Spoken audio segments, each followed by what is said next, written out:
ಎಲ್ರಿಗೂ ನಮಸ್ಕಾರ. 82ನೇ ಲೀಲಾಜಾಲನ ಸಕ್ಕೆಲ್ಲರನ್ನು ಆತ್ಮೀಯವಾಗಿ ಸ್ವಾಗತಿಸ್ತಾ ಇದ್ದೇನೆ. ಇವತ್ತಿನ ವಿಷಯ ಆಯ್ದುಕೊಂಡಿರೋದು ಕಾರ್ಯಪ್ರೀತಿ. ಈಗಾಗಲೇ ಸಾಕಷ್ಟು ವಿಷಯಗಳನ್ನು ಸರ್ ಅವರು ಹಂಚ್ಕೊಂಡಿದ್ದಾರೆ.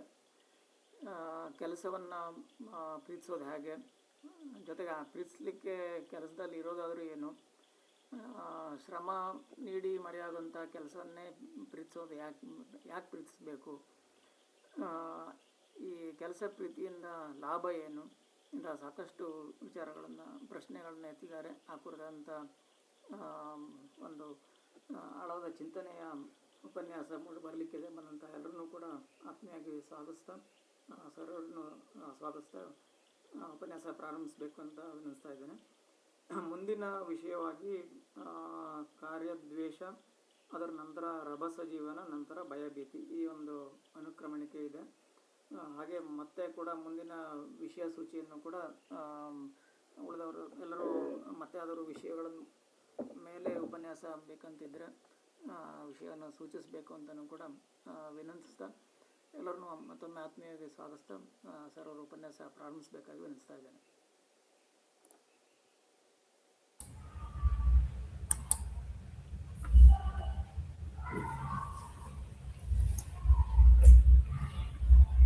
ಎಲ್ಲರಿಗೂ ಗೌರವಪೂರ್ವಕ ನಮಸ್ಕಾರ.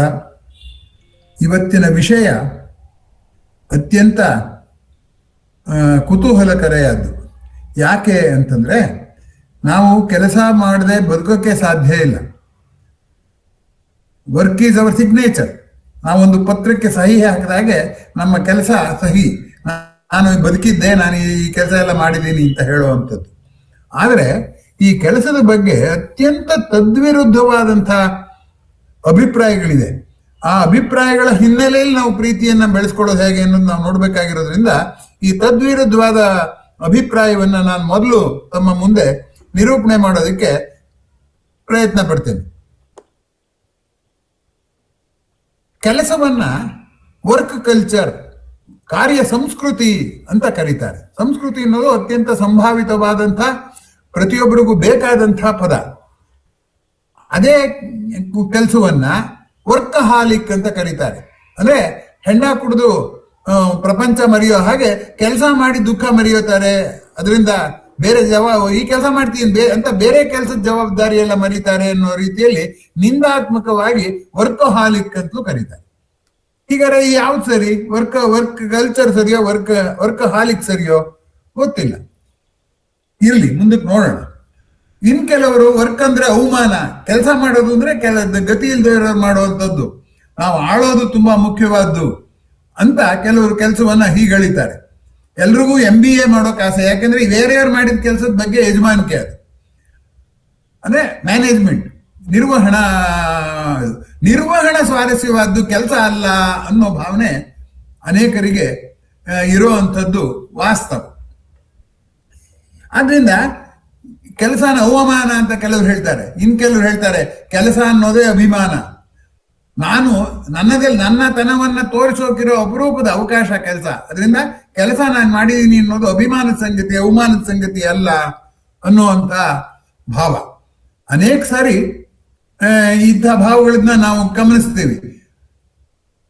ಅಮೆರಿಕನ್ ಪ್ರಥಮ ಅಧ್ಯಕ್ಷ ಅಬ್ರಹಾಂ ಲಿಂಕನ್ ತನ್ನ ಶೂ ಪಾಲಿಶ್ ಮಾಡ್ಕೋತಾ ಇದ್ದಂತೆ. ಯಾರೋ ಬಂದು ಕೇಳಿದ್ರಂತೆ, ನೀವು ಅಮೆರಿಕ ಅಧ್ಯಕ್ಷರು, ನಿಮ್ ಶೂಗ್ ನೀವೇ ಪಾಲಿಶ್ ಮಾಡ್ಕೋತೀರಾ ಅಂತ. ಆಗ ಅಬ್ರಹಾಂ ಲಿಂಕನ್ ಹೇಳಿದ್ರಂತೆ, ನಾನು ಇನ್ಯಾರು ಶೂ ಪಾಲಿಶ್ ಮಾಡ್ಲಿ, ನಂಗೆ ಶೂ ಪಾಲಿಶ್ ಮಾಡೋ ಖುಷಿ ಬೇಕಲ್ಲ, ಇನ್ಯಾರು ಶೂ ಯಾಕೆ ಪಾಲಿಶ್ ಮಾಡ್ಲಿ, ನನ್ ಶೂನೇ ಮಾಡ್ಕೋತೀನಿ ಅಂತ ಹೇಳಿದ್ರು ಅಂತ. ಈ ರೀತಿಯ ಕಥೆಗಳು ಎಲ್ಲ ಇದೆ, ನಿಮ್ಗೆಲ್ಲ ಗೊತ್ತಿರುವಂತದ್ದೇ. ಆದ್ರೆ ತದ್ವಿರುದ್ಧವಾದಿದೆ ಅನ್ನೋದಕ್ಕೋಸ್ಕರ ನಾನು ಹೇಳಿದೆ. ಕೆಲಸ ಮಾಡೋರ್ನ ಕತ್ತೆ ಚಾಕರಿ ಮಾಡ್ತಾರೆ ಅಂತ ಅಂತಾರೆ. ಕತ್ತೆ ಚಾಕರಿ ಯಾಕೆ ಮಾಡಕ್ ಹೋಗ್ತೀಯ, ಜಾಣತನದಿಂದ ಕೆಲಸ ಮಾಡುವಂತ ಅನೇಕರು ಉಪದೇಶ ಕೊಡ್ತಾರೆ. ಕೆಲವರು ಕತ್ತೆ ಚಾಕರಿ ಅಲ್ಲ, ಅದು ಕರ್ಮಯೋಗ, ಅದು ಕರ್ಮಯೋಗ ಅಂತ ಕರೀತಾರೆ. ಆದ್ರಿಂದ ಒಬ್ರು ಕತ್ತೆ ಚಾಕರಿ ಅಂತಾರೆ, ಇನ್ನೊಬ್ರು ಕರ್ಮಯೋಗ ಅಂತ ಕರೀತಾರೆ. ಕಾರ್ಲ್ ಮಾರ್ಕ್ಸ್ ಅವನು ಹೇಳ್ದ, ಧರ್ಮ ಅನ್ನೋದು ಏನಪ್ಪಾ ಅಂದ್ರೆ ಕೆಲಸ ಮಾಡಿದಲ್ಲೇ ದೇವರ ಪೂಜೆ ಮಾಡ್ಕೊಂಡು ಪ್ರಾರ್ಥನೆ ಮಾಡ್ಕೊಂಡಿರುವಂತ ಹೇಳುವಂತಹ ಡೋಪ್ ಅಂದ್ರೆ ಮದ್ದು, ಡ್ರಗ್ ಅಂತ ಇಟ್ಕೊಳ್ಳಿ, ಮಾದಕತೆಯನ್ನು ಉಂಟು ಮಾಡುವಂಥದ್ದು. ಭಕ್ತಿ ಮಾಡ್ಬಿಟ್ಟು ಪೂಜೆ ಮಾಡೋ ನೆವದಲ್ಲಿ ಕೆಲಸ ತಪ್ಪಿಸ್ಕೋತಾರೆ ಎನ್ನುವ ಅರ್ಥದಲ್ಲಿ ಕಾರ್ಲ್ ಮಾರ್ಕ್ಸ್ ಹೇಳ್ತಾನೆ.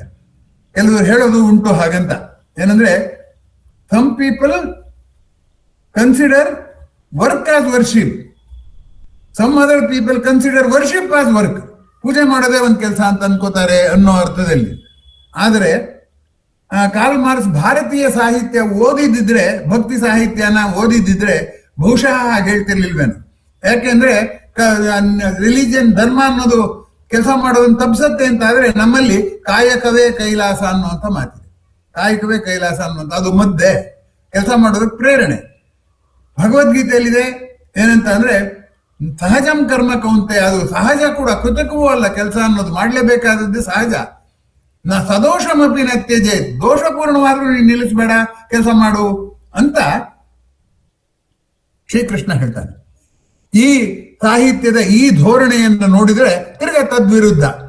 ಯಾವುದೋ ಧರ್ಮ ಕೆಲಸ ಮಾಡಬೇಡ ಪೂಜೆ ಮಾಡು ಅಂತ ಹೇಳ್ಬೋದು, ಇನ್ನೊಂದು ಧರ್ಮ ಕೆಲಸ ಮಾಡು ಅದೇ ಪೂಜೆ ಅಂತ. ಕರ್ಮಯೋಗ ಅನ್ನೋದು ಭಗವದ್ಗೀತೆಯಲ್ಲಿ ಇರುವಂತದ್ದು.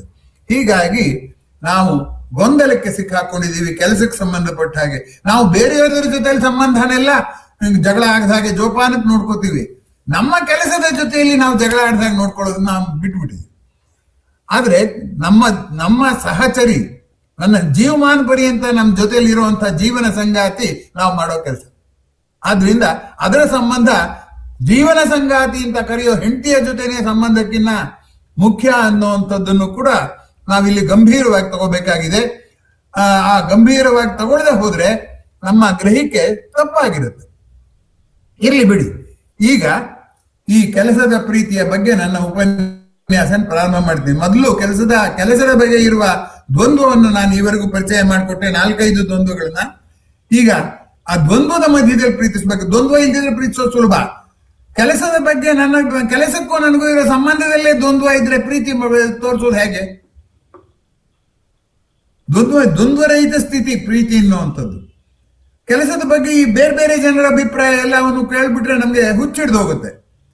ಭಗವದ್ಗೀತೆಯಲ್ಲಿ ಕೃಷ್ಣ ಹೇಳ್ತಾನೆ, ಶ್ರುತಿತೇ ವಿಪ್ರತಿಪನ್ನ. ಕೇಳಿ ಕೇಳಿ ನಿನ್ ತಲೆ ಕೆಟ್ಟೋಗ್ಬಿಟ್ಟಿದೆಯಾ ಬೇರೆ ಬೇರೆ ವಿರುದ್ಧ ಅಭಿಪ್ರಾಯಗಳನ್ನ. ನೀನ್ ಯಾವಾಗ ಮನಸ್ಸು ಸ್ಥಿರವಾಗುತ್ತೋ ಅವಾಗ ಮಾತ್ರ ನಿನಗೆ ಯೋಗ ಸಿಗುತ್ತೆ ಅಂತ. ಅದರಿಂದ ಈ ಗೊಂದಲಗಳಿಂದ ನಾವು ಹೊರಗೆ ಬರ್ದೇಲೇನೆ ಕೆಲಸವನ್ನ ಪ್ರೀತಿಸೋಕ್ ಸಾಧ್ಯವಿಲ್ಲ. ಅದಕ್ಕೋಸ್ಕರ ಮೊದಲು ಗೊಂದಲಗಳನ್ನ ಇದುವರೆಗೆ ತಮ್ಮ ಮುಂದೆ ನಿರೂಪಣೆ ಮಾಡಿದ್ದೇನೆ. ತಡವಾಗಿ ಬಂದವರು ಮೊದಲಿಂದ ದಯಮಾಡಿ ಕೇಳಬೇಕು ಅಂತ ಮನವಿ ಮಾಡ್ಕೋತೇನೆ. ಈಗ ಪ್ರೀತಿಯ ವಿಷಯಕ್ಕೆ ಬರೋಣ. 2 ಶಬ್ದ ಇದೆ ಇವತ್ತಿನ ಲೆಕ್ಚರ್ ಅಲ್ಲಿ, ಕೆಲಸ ಮತ್ತು ಪ್ರೀತಿ. ಪ್ರೀತಿ ಅನ್ನೋದು ಇದೆಯಲ್ಲ, ಆ ಪ್ರೀತಿ ಅನ್ನೋ ಶಬ್ದನ ನಾವು ತುಂಬಾ ಬೇಜವಾಬ್ದಾರಿಯಾಗಿ ಬಳಸ್ಬಿಟ್ಟಿದ್ವಿ. ಯಾವ ಪದನ ಹೆಚ್ಚಿಗೆ ಬಳಸ್ತೀವೋ ಅದನ್ನ ತಪ್ಪಾಗಿ ಬಳಸ್ತೀವಿ. ಅದರಲ್ಲಿ ಅಂತಹ ಪದಗಳಲ್ಲಿ ಪ್ರೀತಿ ಅನ್ನೋದು ಒಂದು. ಈಗ ನಾವು ಪ್ರೀತಿಯ ಬಗ್ಗೆನೇ ಹೇಳೋದಾದ್ರೆ, ಪ್ರೀತಿ ಅಂದ್ರೆ ಏನು ಅಂತ ಖಚಿತವಾದ ವ್ಯಾಖ್ಯಾನ ಇದುವರೆಗೂ ಇಲ್ಲ. ನಮಗೆ ತೋಚಿದಾಗ ನಾವು ವ್ಯಾಖ್ಯಾನ ಮಾಡ್ಕೊಂಡಿದೀವಿ. ಈಗ ಒಂದು ರೀತಿಯಲ್ಲಿ ನೋಡೋಣ. ಸಮಾನ ಅಭಿಪ್ರಾಯ ಇರೋದು ಪ್ರೀತಿ. ನಾನೇನ ಆಲೋಚನೆ ಮಾಡ್ತೀನಿ, ಅವರು ಅದೇ ಆಲೋಚನೆ ಮಾಡ್ತೀನಿ ಅನ್ನುವಂಥದ್ದು ಪ್ರೀತಿ ಅಂತ ಕೆಲವರು. ಕೆಲವು ಪ್ರೀತಿ ಅಂದ್ರೆ ನನ್ನ ಬಗ್ಗೆ ಅವರು ಆಲೋಚನೆ ಮಾಡೋದು, ಅವರ ಬಗ್ಗೆ ನಾನು ಆಲೋಚನೆ ಮಾಡೋದು ಪ್ರೀತಿ. ಈ ನಾನುವಿನ ವಿಸ್ತರಣೆ ಅಂತ ಕೆಲವರು ಹೇಳ್ತಾರೆ. ಕೆಲವರು ಪರಸ್ಪರ ವಿನಿಮಯ ಅನ್ನೋದೇ ಪ್ರೀತಿ ಅಂತಾರೆ. ಕೆಲವರು ಸಹನೆಯನ್ನೇ ಪ್ರೀತಿ ಅಂತಾರೆ. ಕೆಲವರು ಪ್ರೀತಿ ಎನ್ನುವುದು ಕೂಡ ವ್ಯವಹಾರ, ವಿನ್ ವಿನ್ ಸಿಚುಯೇಷನ್. ನನ್ನಿಂದ ನಿಂಗೆ ಅನುಕೂಲ ಆಗುತ್ತೆ, ನಿನ್ನಿಂದ ನಂಗೆ ಅನುಕೂಲ ಆಗುತ್ತೆ, ಅದೇ ಪ್ರೀತಿ ಅಂತ ಹೇಳ್ತಾರೆ. ಕೆಲವರು ಭಿನ್ನಾಭಿಪ್ರಾಯಗಳ ನಡುವೆಯೂ ಕೂಡ ನಾವು ಆ ಭಿನ್ನಾಭಿಪ್ರಾಯವನ್ನು ಪಕ್ಕಕ್ಕಿರಿಸಿ ಅವರನ್ನ ನಿರಂತರವಾಗಿ ಅವರ ಬಗ್ಗೆ ಒಂದು ಏಕಾಭಿಪ್ರಾಯ ಇಟ್ಕೊಳ್ಳುವಂತಹದನ್ನ ಪ್ರೀತಿ ಅಂತ ಕೆಲವರು ಹೇಳ್ತಾರೆ. ಹೀಗಾಗಿ ಈ ಪ್ರೀತಿಯ ವ್ಯಾಖ್ಯೆ ಗೊಂದಲಮಯವಾಗಿದೆ. ಕೆಲಸದ ಶಬ್ದ ದ್ವಂದ್ವಮಯವಾಗಿದೆ, ಪ್ರೀತಿಯ ಶಬ್ದ ಗೊಂದಲಮಯವಾಗಿದೆ. ಈ ಎರಡನ್ನೂ ಸೇರಿಸಿ ಇವತ್ತು ನಾನು ಮಾತಾಡಬೇಕು. ಅದರಿಂದ ಈ ಮಾತು ಎಷ್ಟು ಗೋಜಲಿನದು ಅನ್ನೋದನ್ನ ತಾವೇ ಆಲೋಚನೆ ಮಾಡಿ. ಈಗ ಇನ್ನು ಮುಂದೆ ಹೋಗೋಣ. ವಸ್ತುಗಳನ್ನ ಪ್ರೀತಿಸಿದೀವಿ ಅಂತ ಇಟ್ಕೊಳ್ಳೋಣ. ನಾವೇನೇನನ್ನು ಪ್ರೀತಿಸಬಹುದು ಅನ್ನೋದು ಒಂದೊಂದಾಗಿ ನೋಡೋಣ. ನಾವು ವಸ್ತುಗಳನ್ನು ಪ್ರೀತಿಸ್ತೀವಿ ಅಂತ ಇಟ್ಕೊಳ್ಳೋಣ. ಆ ವಸ್ತುಗಳನ್ನ ಕೊಂಡ್ಕೋಬೇಕಾದ್ರೆ ದುಡ್ಡು ಸಂಪಾದನೆ ಮಾಡ್ಬೇಕು. ಅಂದ್ರೇನಾಯ್ತು, ವಸ್ತುಗಳ ಪ್ರೀತಿ ನಮ್ಮನ್ನ ಕೆಲಸಕ್ಕೆ ತೊಡಗಿಸುತ್ತೆ. ಯಾಕೆಂದ್ರೆ ಸಂಪಾದನೆ ದುಡ್ಡು ಕೊಡೋರು ಸುಮ್ಮನೆ ಕೊಡ್ತಾರೇನು, ಕೆಲಸ ಮಾಡ್ಬೇಕು. ಸಂಪಾದನೆ ಮಾಡಿದ್ದನ್ನು ಖರ್ಚು ಮಾಡ್ಬೇಕಾದ್ರೂ ಕೆಲಸ ಮಾಡ್ಬೇಕು. ಆದ್ದರಿಂದ ವಸ್ತುಗಳ ಪ್ರೀತಿ ಹೊರಗಣ ಜಗತ್ತಿನಿಂದ ಏನನ್ನೋ ತಂದುಕೊಳ್ಳುವ ಪ್ರಯತ್ನ, ಆ ತಂದುಕೊಳ್ಳುವ ಸಲುವಾಗಿ ಕೆಲಸ ಮಾಡಬೇಕು. ಕೆಲಸದ ಪ್ರೀತಿ ಇಲ್ಲ, ನಂಗೆ ವಸ್ತುವಿನ ಪ್ರೀತಿ ಇದೆ ಅಂದ್ರೆ ನನಗೆ ಕೆಲಸ ಮಾಡಲ್ಲ, ನಂಗೆ ವಸ್ತು ಬೇಕು ಅಂದ್ರೆ ಹೆಂಗ್ ಸಿಗತ್ತೆ ಹೇಳಿ? ಆದ್ದರಿಂದ ವಸ್ತುವಿನ ಪ್ರೀತಿ ಇಂದ ನಮ್ಗೆ ತೊಂದರೆಯೇ ಹೊರತು ಅನುಕೂಲ ಏನೂ ಇಲ್ಲ. ಆ ವಸ್ತುವನ್ನ ನಾನು ಆಸೆ ಪಟ್ಟೆ ಇಟ್ಕೋತೀನಿ ಅಷ್ಟೇ, ಬಿಟ್ರೆ ಅದಕ್ಕೆ ಎಷ್ಟು ಶ್ರಮ ಪಡ್ಬೇಕು? ನೀ ಸುಖ ಪಡ್ಬೇಕಾದ್ರೆ ಕಷ್ಟ ಪಡ್ಬೇಕು ಅಂದ ಹಾಗೆ. ಇನ್ನು ವಸ್ತುವಿನ ಪ್ರೀತಿ ಆಯ್ತಾ. ಇನ್ನು ಮನುಷ್ಯರ ಮೇಲಿನ ಪ್ರೀತಿ. ಮನುಷ್ಯರ ಮೇಲಿನ ಪ್ರೀತಿಯಲ್ಲಿ ಸ್ವಲ್ಪ ಮಟ್ಟಿನ ನಿರೀಕ್ಷೆ ಇರುತ್ತೆ. ಅಂದ್ರೆ ನಾನು ಅವರಿಗೆ ತೋರಿಸಿದ ಪ್ರೀತಿ ಅವರಿಂದ ಪ್ರತಿಫಲವಾಗಿ ನಮ್ಮ ಬಗ್ಗೆ ಕೂಡ ಅದೇ ಕಾಳಜಿ ಇರುತ್ತೆ. ನಾನು ಅವ್ರ ಕಷ್ಟದಲ್ಲಾಗಿದ್ದೀನಿ ಅಂದ್ರೆ ಅಂತರ್ಗತವಾಗಿ ನನ್ನ ನಂಬಿಕೆಯನ್ನು ನಮ್ಮ ಕಷ್ಟದಲ್ಲೂ ಅವ್ರು ಆಗ್ತಾರೆ ಅನ್ನುವಂತ ನಂಬಿಕೆ. ಈ ಆಗದೆ ಇರುವಂತಹ ಅನೇಕ ಪ್ರಸಂಗಗಳನ್ನ ನಾವು ನೋಡ್ತೀವಿ.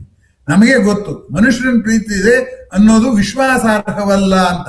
ಯಾಕೆ ಅಂದ್ರೆ ಪ್ರೀತಿ ಅಂದ್ರೆ ಏನು ಅಂದ್ರೆ ನಿರೀಕ್ಷೆ ಮಾಡೋದು. ಆ ನಿರೀಕ್ಷೆಯ ಪ್ರೀತಿ ಅಂತ ತಿಳ್ಕೊಂಡಿದೀವಿ. ಅಥವಾ ನನ್ನ ಅಭಿಪ್ರಾಯ ಅವರ ಅಭಿಪ್ರಾಯ ವ್ಯತ್ಯಾಸ ಬರಲೇ ಕೂಡುದು ಅನ್ನೋದೇ ಪ್ರೀತಿ ಅಂತ. ಬಂದರೂ ಸಹಿಸೋದ್ ಪ್ರೀತಿ ಅನ್ನುವಂತ ಉದಾರತೆ ನಮ್ಗಿಲ್ಲ. ಆದ್ದರಿಂದಲೇ ಮನುಷ್ಯರನ್ನ ಪ್ರೀತಿಸಿ ಕಷ್ಟಕ್ಕೆ ಸಿಕ್ಕಾಕೊಂಡಿರೋರು ತುಂಬಾ ಜನ.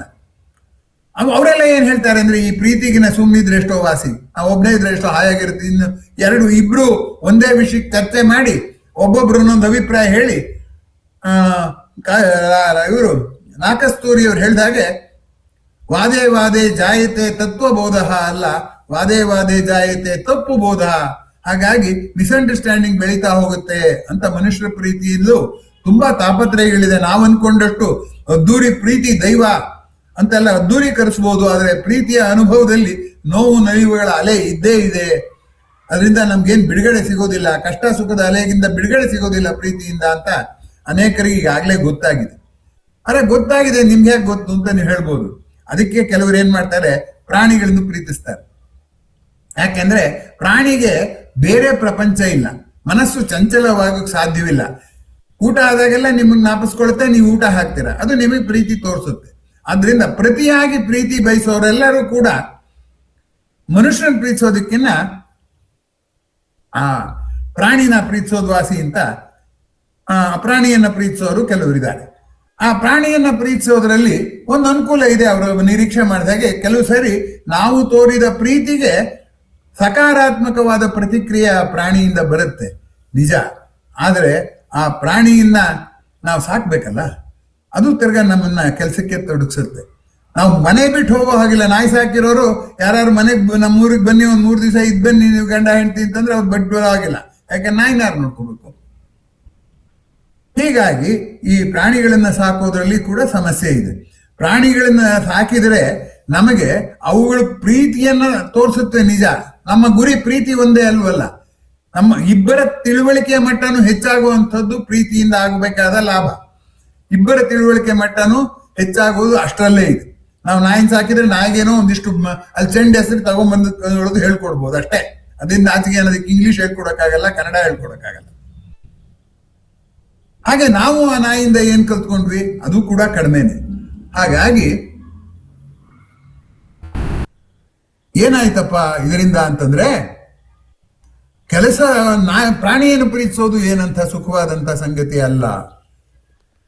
ಪ್ರೀತಿ ಅನ್ನೋದೇ ಕೆಲಸಕ್ಕೆ ದಾರಿ ಮಾಡ್ಕೊಡೋದಾದ್ರೆ ನಾವ್ ಏನನ್ನು ಪ್ರೀತಿಸ್ಬೇಕು ಅಂದ್ರೆ ಕೆಲಸವನ್ನೇ ಪ್ರೀತಿಸ್ಬೇಕು. ಅವಾಗ ಎಲ್ಲವಕ್ಕೂ ಉಪಯೋಗ ಬರುತ್ತೆ. ನಾವು ಕೆಲಸವನ್ನೇನಾದರೂ ಪ್ರೀತಿಸಿದರೆ ಆಗ ಏನಾಗ್ಬೋದು, ಕೆಲಸದಿಂದ ನಮಗೆ ಲಾಭ ಆಗುತ್ತೆ. ನಮ್ಮಿಂದ ಆ ಕೆಲಸ ಆಗಿರೋದ್ರಿಂದ ಅನೇಕರಿಗೆ ಆ ಕೆಲಸದ ಫಲಾನುಭವಿಗಳು ತುಂಬಾ ಜನ ಇರ್ತಾರೆ, ಅನೇಕರಿಗೆ ಲಾಭ ಆಗುತ್ತೆ.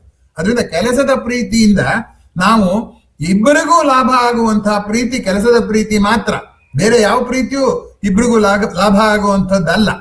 ಇದನ್ನ ನಾನು ನಿಮ್ಮ ಗಮನ ಸೆಳೆಯೋದಕ್ಕೆ ಪ್ರಯತ್ನ ಮಾಡಿ. ಅದಕ್ಕೆ ಮಹತ್ವದ್ದು ಪ್ರೀತಿ ಅನ್ನೋದು. ಯಾಕೆ ಮಹತ್ವದ್ದು? ಕೆಲಸದ ಪ್ರೀತಿ ಅನ್ನೋದು ಯಾಕೆ ಮಹತ್ವದ್ದು ಅಂದ್ರೆ, ಯಾವ ಪ್ರೀತಿಯಿಂದ ನಮ್ಮ ಬದುಕು ಹಗುರವಾಗುತ್ತೋ, ಯಾವ ಪ್ರೀತಿಯಿಂದ ಸಮಾಜಕ್ಕೂ ಒಳಿತಾಗುತ್ತೆ, ನಾವು ಪ್ರೀತಿಸುವ ಕೆಲಸನೂ ಸುಲಭವಾಗಿ ಮಾಡ್ತೀವಿ ನಾವು, ನಮಗೂ ಅದರಿಂದ ಕಲಿಕೆ ಆಗುತ್ತೆ. ಪ್ರತಿಯೊಂದು ಕೆಲಸದಲ್ಲೂ ಕಲಿಕೆ ಇದ್ದೇ ಇದೆ. ಆದ್ದರಿಂದ ಅದು ಕಲಿಕೆನೂ ಆಗುತ್ತೆ, ನಮಗೂ ಲಾಭ, ಕೆಲಸಕ್ಕೂ ಲಾಭ, ಸಮಾಜಕ್ಕೂ ಲಾಭ ಆಗೋದ್ರಿಂದ ಕೆಲಸದ ಪ್ರೀತಿಯ ಮುಂದೆ ಯಾವ ಉಳಿದ ಪ್ರೀತಿಗಳು ಸ್ಪರ್ಧಿಸಲು ಸಾಧ್ಯ ಇಲ್ಲ. ಅದಕ್ಕೆ ಕೆಲಸದ ಪ್ರೀತಿ ಮುಖ್ಯ ಆಗುತ್ತೆ ಅಂತ. ಬಹುಶಃ ನಂದು ಇವತ್ತು ಒಂದೇ ಒಂದು ಕಂತಿನಲ್ಲಿ ಆಗದೆ ಹೋಗ್ಬೋದು, ಅಕಸ್ಮಾತ್ ಆದ್ರೂ ನಾನು 2 ಕಂತು ಮಾಡ್ತೀನಿ. ಯಾಕೆಂದ್ರೆ ಇದು ನಮ್ಮ ಜೀವನದ ಪ್ರಶ್ನೆ. ಜೀವನದಲ್ಲಿ ಸದಾ ಆನಂದ, ಕೆಲಸದಲ್ಲಿ ಆನಂದ ಕಂಡುಕೊಳ್ಳುವಂತ ಪ್ರಶ್ನೆ. ಆ ದೃಷ್ಟಿಯಿಂದ ಇದು ತುಂಬಾ ಮಹತ್ವದ್ದು. ನಾನು ಅದಕ್ಕೆ ಬೇಗ ಹೋಗ್ತಾ ಇಲ್ಲ, ನೋಡ್ತೀನಿ ಎಷ್ಟಾದ್ರೆ ಅಷ್ಟಾಗ್ಲಿ. ಉಳಿದಿದ್ದನ್ನ ಕೆಲಸದ ದ್ವೇಷನೂ ಅದನ್ನು ಸೇರಿಸಿ ಮಾಡೋಕ್ಕೆ ಪ್ರಯತ್ನ ಪಡ್ತೇನೆ. ಇನ್ನೊಂದು ಅಂಶ ಗಮನಿಸಿ, ಈ ಕೆಲಸದ ಪ್ರೀತಿ ಅನ್ನುವಂಥದ್ದು ಇದೆಯಲ್ಲ, ಆ ಕೆಲಸದ ಪ್ರೀತಿಯನ್ನ ನಾವು ಸಾಧಿಸಿದರೆ ಏನಾಗತ್ತಪ್ಪ ಅಂತಂದ್ರೆ, ಈಗ ನಮ್ಮದಲ್ಲದ ಜಗತ್ತಿನ ಯಾವುದೋ ವಸ್ತುವನ್ನ ಪ್ರೀತಿಸೋದು, ಪುಸ್ತಕ ಪ್ರೀತಿಸೋದು, ಓದೋದು ಪ್ರೀತಿಸೋದು, ಪ್ರಾಣಿಗಳನ್ನ ಪ್ರೀತಿಸೋದು, ವಸ್ತುಗಳನ್ನ ಪ್ರೀತಿಸೋದು, ಜನಗಳನ್ನ ಪ್ರೀತಿಸೋದು, ಅವರು ನಮ್ಮಲ್ಲ, ನಮ್ಮಿಂದ ಬೇರೆ ಅವರು. ನಮ್ಮದಲ್ಲದನ್ನ ತಂದುಕೊಳ್ಳುವ ಸಲುವಾಗಿ ನಾವು ಪ್ರೀತಿಸುವಂತ ಪ್ರೀತಿಗಳನ್ನೇ ನಾವು ಇದುವರೆಗೂ ಚರ್ಚೆ ಮಾಡಿದ್ವಿ. ಆದ್ರೆ ಕೆಲಸ ಹಾಗಲ್ಲ. ಕೆಲಸ ಏನ್ ಹೇಳಿ, ನನ್ನ ಸಾಮರ್ಥ್ಯವನ್ನ ನಾನು ಜಗತ್ತಿಗೆ ಕೊಡುವ ರೀತಿಯನ್ನ ಪ್ರೀತಿಸಿದ್ರೆ, ಅವಾಗ ನಾನು ಕೆಲಸ ಮಾಡಿ ಸಂತೋಷ ಪಟ್ರೆ ಆ ಕೆಲಸ ಮಾಡಿ ಸಂತೋಷ ಪಡೋದನ್ನ ಯಾರು ಕಿತ್ಕೊಳಕ್ಕಾಗಲ್ಲ, ಯಾರು ಅದನ್ನ ಮೋಸ ಮಾಡಕ್ಕಾಗಲ್ಲ. ಬೇರೆ ಪ್ರೀತಿ, ಈಗ ತುಂಬಾ ಶ್ರೀಮಂತ ಗಂಡನ್ ಮದುವೆ ಆದರೂ ಕೂಡ ಆ ಹೆಣ್ಮಗಳನ್ನ ಇನ್ನೊಬ್ಬ ಯಾರೋ ಕರ್ಕೊಂಡು ಹೊರಟೋಗಿರುವಂತ ಪ್ರಸಂಗಗಳಿವೆ. ಇಂಗ್ಲೆಂಡ್, ಅಮೆರಿಕಾದಲ್ಲಿ ಹೇಳೋದುಂಟು, ಲೈಫು ಸೆಕ್ಯೂರ್ ಇಲ್ಲ, ವೈಫು ಸೆಕ್ಯೂರ್ ಇಲ್ಲ ಅಂತ. ಹಾಗಿರುವಾಗ ಪ್ರೀತಿಯನ್ನ, ಮನುಷ್ಯರ ಪ್ರೀತಿಯಲ್ಲಿ ಈ ಸಮಸ್ಯೆ ಇದೆ. ಆದ್ರೆ ಕೆಲಸದ ಪ್ರೀತಿಯಲ್ಲಿ ಈ ಸಮಸ್ಯೆ ಇಲ್ಲ. ಯಾಕೆಂದ್ರೆ ನಾನ್ ಮಾಡೋ ಕೆಲಸ ನಾನು ತುಂಬಾ ತನ್ಮಯವಾಗಿ ಮಾಡಿ ಸಂತೋಷ ಪಟ್ರೆ ನನ್ನ ಕೆಲಸನೂ ಕಿತ್ಕೊಳ್ಳೋಕ್ಕಾಗಲ್ಲ, ನನ್ನೂ ಕಿತ್ಕೊಳ್ಳೋಕ್ಕಾಗಲ್ಲ. ಅದರಿಂದ ಅದು ತುಂಬಾ ಖುಷಿ ಕೊಡುತ್ತೆ. ಆದ್ರೆ ಆ ಕೆಲಸದಲ್ಲಿ ಕೂಡ ಇನ್ನೊಂದು ಅಂಶ ಇದೆ. ಏನಪ್ಪಾ ಅಂದ್ರೆ, ಯಾವುದೋ ಕೆಲಸ ಇಷ್ಟಪಟ್ಬಿಟ್ಟು ಅಯ್ಯೋ ನಂಗೆ ಆ ಕೆಲಸ ಸಿಕ್ಲಿಲ್ವಲ್ಲ, ನಾನು ಸಿನಿಮಾ ನಟ ಆಗ್ಬೇಕು ಅಂತಿದ್ದೆ, ನಂಗೆ ಅಭಿನಯಿಸಕ್ಕೆ ಆಸೆ, ನಂಗೆ ಸಿಕ್ಕಿಲ್ವಲ್ಲ ಅನ್ನೋದು ಕೆಲಸದ ಪ್ರೀತಿ ಅಲ್ಲ. ನಿಜವಾದ ಕೆಲಸದ ಪ್ರೀತಿ ನಾನು ಮಾಡಲೇಬೇಕಾಗಿರುವ ಕೆಲಸವನ್ನ ಪ್ರೀತಿಸೋದು. ಅದು ಬರ್ಬೇಕಾದ್ರೆ ಏನಾಗ್ಬೇಕಾಗತ್ತೆ ಅಂದ್ರೆ, ಎಲ್ಲ ಕೆಲಸಗಳು ಒಂದೇ, ಎಲ್ಲ ಕೆಲಸಗಳನ್ನು ಪ್ರೀತಿಯಾಗಿ ಮಾಡಲು ಸಾಧ್ಯ ಅನ್ನೋ ನಂಬಿಕೆ ನಮಗೆ ಬರಬೇಕು. ಆ ನಂಬಿಕೆಯನ್ನು ನಾವು ಬಾಲ್ಯದಿಂದ ಬೆಳೆಸ್ಕೊಂಡಿಲ್ಲ, ಮನೆಯಲ್ಲಿ ಹೇಳ್ಕೊಡೋದಿಲ್ಲ, ಶಾಲೆಯಲ್ಲಿ ಹೇಳ್ಕೊಡೋದಿಲ್ಲ. ಯಾವುದೋ ಒಂದು ಹೊಸ ಸಂದರ್ಭ ಬರುತ್ತೆ, ಅಲ್ಲಿ ಹೋದ್ರೆ ನಾ ಹೇಗೆ ಸುಖವಾಗಿರೋದು ಅನ್ನೋ ಹಾಗೆ ಈಗ ಮಾಡ್ತಿದ್ದ ಕೆಲಸ ಬಿಟ್ಟು ಬೇರೆ ಕೆಲಸ ಮಾಡ್ಬೇಕಾಗತ್ತೆ, ಅದನ್ನೂ ನಾನು ಆನಂದ ಪಡ್ತೀನಿ ಅನ್ನೋ ಛಲನ ನಾವು ಕಲ್ತ್ಕೊಂಡೇ ಇಲ್ಲ. ಆ ದೃಷ್ಟಿಯಿಂದಲೂ ಕೂಡ ಕೆಲಸದ ಪ್ರೀತಿ ಅನ್ನುವಂಥದ್ದು ನಾವು ಭಾವಿಸಿರುವುದಕ್ಕಿಂತ ಅತ್ಯಂತ ಅಮೂಲ್ಯವಾದದ್ದು, ಅತ್ಯಂತ ಅಗತ್ಯವಾದದ್ದು ಅನ್ನೋದನ್ನ ನಿಮ್ಮ ಗಮನ ತರೋದಕ್ಕೆ ಪ್ರಯತ್ನ ಪಡ್ತಾ ಇದ್ದೀನಿ. ಈಗ ಮುಂದಕ್ಕೆ ಹೋಗೋಣ. ಹಾಗಾದ್ರೆ ನೀವು ಹೇಳ್ತಿರೋದೆಲ್ಲ ನೋಡಿದ್ರೆ ನಿಜ, ನಾವು ಕೆಲಸದ ಪ್ರೀತಿ ಕಲ್ತ್ಕೊಂಡ್ಬಿಟ್ರೆ ಒಳ್ಳೇದು ಅಂತ ನಿಮ್ಗೆ ಅನ್ಸತ್ತಲ್ಲ. ಕೆಲಸವನ್ನು ಪ್ರೀತಿಸುವ ಕಲೆ ಕಷ್ಟವಾದ್ದು.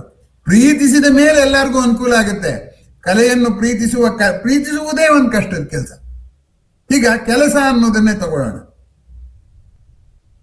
ಕೆಲಸದಲ್ಲಿ 4 ಭಾಗ ಮಾಡಬಹುದು ಮುಖ್ಯವಾಗಿ. ಮೊದಲನೇ ಕೆಲಸದ ಭಾಗ ಏನು? ಪ್ರಪಂಚ ಹೀಗಿದೆ, ಹೀಗಿದ್ದಿದ್ರೆ ಚೆನ್ನಾಗಿತ್ತು. ಅದನ್ನ ನಾನೇನ್ ಮಾಡ್ತೀನಿ, ನನ್ನ ಸಾಮರ್ಥ್ಯವನ್ನೆಲ್ಲ ಬಳಕೆ ಮಾಡಿ ಪ್ರಪಂಚನ ಹೀಗ್ ಮಾಡ್ತೀನಿ. ಅವಾಗ ನನಗೂ ಅನುಕೂಲ ಆಗುತ್ತೆ, ಬೇರೆಯವ್ರಿಗೂ ಅನುಕೂಲ ಆಗುತ್ತೆ ಅನ್ನುವಂತ ಒಂದು ಒತ್ತಾಸೆ ಇದೆಯಲ್ಲ, ಅದು ಕೆಲಸಕ್ಕೆ ಪ್ರೇರಣೆ. ಅದನ್ನ ಭಗವದ್ಗೀತೆಯಲ್ಲಿ 8ನೇ ಅಧ್ಯಾಯದಲ್ಲಿ ಶ್ರೀಕೃಷ್ಣ ತುಂಬಾ ಚೆನ್ನಾಗಿ ಹೇಳ್ತಾನೆ. ನಾನು ಕೃಷ್ಣ ಹೇಳಿದ ಅಂತ ಒಪ್ಕೊಳ್ಳೋದಲ್ಲ, ನಂಗೆ ಆಶ್ಚರ್ಯ ಆಗುತ್ತೆ. ಅಷ್ಟು ದಿವಸಕ್ಕೆ ಮುಂದೆ ಭಗವದ್ಗೀತೆ ಯಾವ ಮನುಷ್ಯನಾರು ಬರೆದಿಲ್ಲ, ಆ ಮನುಷ್ಯನಿಗೆ ಅದು ಹೊಡೆದಿದೆಯಲ್ಲ ಅಂತ. ಏನಂತ ಹೇಳ್ತಾರೆ ಅಂದ್ರೆ, ಸ್ವಭಾವೋಧ್ಯಾತ್ಮ ಮುಚ್ಚತೆ. ಆದ್ರೆ ನಾನು ಕೆಲಸ ಅನ್ನೋದು ಸ್ವಭಾವವಾಗಿ ನನ್ನ ಇದು ಬರುತ್ತೆ ನಾನು ಇದೀನಿ ಅನ್ನುವಂಥದ್ದು. ಅದರಿಂದ ಭೂತಭಾವೋದ್ಭವಕರಂ ವಿಸರ್ಗಂ ಕರ್ಮ ಸಂಗೀತಂ ಅಂತ ಕೆಲಸ ಅನ್ನಕ್ಕೆ ಒಂದು ಡೆಫಿನೇಷನ್ ಕೊಡ್ತಾನೆ. ನಾನು ಇದೀನಿ, ಇದು ನೋಡ್ಕೊಂಡು ನನ್ನ ಕೆಲಸ ಸುಮ್ಮನಿರಕ್ ಆಗಲ್ಲ. ನಾನು ಬದುಕಿದ್ದೀನಿ. ಭೂತ ಅಂದ್ರೆ ಬದುಕಿರುವಂಥದ್ದು ಅಂತ. ಭೂತ ಭಾವ ಉದ್ಭವವಾದಂತಹದ್ದನ್ನ ಕಳ್ಕೊಳ್ಳೋಕೋಸ್ಕರ ಕೆಲಸ ಮಾಡ್ತೀವಿ. ಈ ಕೆಲಸ ಮಾಡ್ತಿದ್ರೆ ನಾನು ಇದ್ದು ಏನ್ ಪ್ರಯೋಜನ ಅನ್ನುವ ಕಾರಣಕ್ಕೆ ಕೆಲಸ ಮಾಡ್ತೀನಿ ಅನ್ನೋ ಅರ್ಥದಲ್ಲಿ 8ನೇ ಅಧ್ಯಾಯದಲ್ಲಿ ಕರ್ಮ ಅನ್ನೋದನ್ನ ಡಿಫೈನ್ ಮಾಡ್ತಾನೆ ಕೃಷ್ಣ. ಏನಂತಂದ್ರೆ, ನಾನು ಮಾಡಲೇಬೇಕೆಂಬ ಒತ್ತಡಕ್ಕೆ ಸಿಕ್ಕಾಕೊಂಡು ನಾನು ಮಾಡ್ತೀನಿ ಯಾವುದೇ ಕೆಲಸನ. ನಂಗೆ ಮಾವಿನ ಹಣ್ಣು ತಿನ್ಬೇಕು ಅಂತ ಅನ್ಸುತ್ತೆ, ಅದಕ್ಕೋಸ್ಕರ ಸಂಪಾದನೆ ಮಾಡ್ತೀನಿ, ಅಂಗಡಿಗೆ ಹೋಗಿ ಖರ್ಚು ಮಾಡಿ ತಿಂತೀನಿ. ಆ ಒತ್ತಡ ಇದೆಯಲ್ಲ ಅದು. ಆದ್ದರಿಂದ ಮೊದಲನೇದು ಜಗತ್ತಿನ ಕಡೆಗೆ ನನ್ನ ಲಕ್ಷ್ಯ ಹೋಗೋದು ಪ್ರೀತಿಗೆ ಮೊದಲನೇ ಕಾರಣ. ಈಗ ಕೆಲಸದ ಮೊದಲನೇ ಭಾಗ. ಎರಡನೇ ಭಾಗ ಏನು? ಆ ಹೋದಾಗ ನಾನು ಇದೇ ಕೆಲಸ ಮಾಡ್ತೀನಿ ಅನ್ನುವಂಥ ಸಂಕಲ್ಪ, ನಾನು ಮಾಡೇ ಮಾಡ್ತೀನಿ ಅನ್ನುವಂಥ ಸಂಕಲ್ಪ, ನಾನು ಈ ಕೆಲಸ ಮಾಡ್ತೀನಿ ಅಂತ ನಾನು ಸಂಕಲ್ಪ ಮಾಡ್ತೀನಿ. ಸೊ ಲಕ್ಷ್ಯ ಇದ್ದದ್ದು ಏನಾಗತ್ತೆ? ಸಂಕಲ್ಪ ಆಗುತ್ತೆ. ಸಂಕಲ್ಪದಿಂದ ಏನ್ ಮಾಡ್ತೀನಿ? ನಾನು ಯೋಜನೆ ತಯಾರಿಸ್ಕೋತೀನಿ, ಹೀಗೆ ಕೆಲಸ ಮಾಡಬೇಕು ಅಂತ. ಮುಂದಿನ ಭಾಗ ತೊಡಗಿಕೆ, ಆ ಕೆಲಸದಲ್ಲಿ ತೊಡಗ್ಕೋತೀನಿ. ಅದರ ಮುಂದಿನ ಭಾಗ ಕೆಲಸ ಮುಕ್ತಾಯವಾಗಿ ಕೆಲಸದ ಫಲ ಏನು ಅನ್ನುವಂಥದ್ದನ್ನ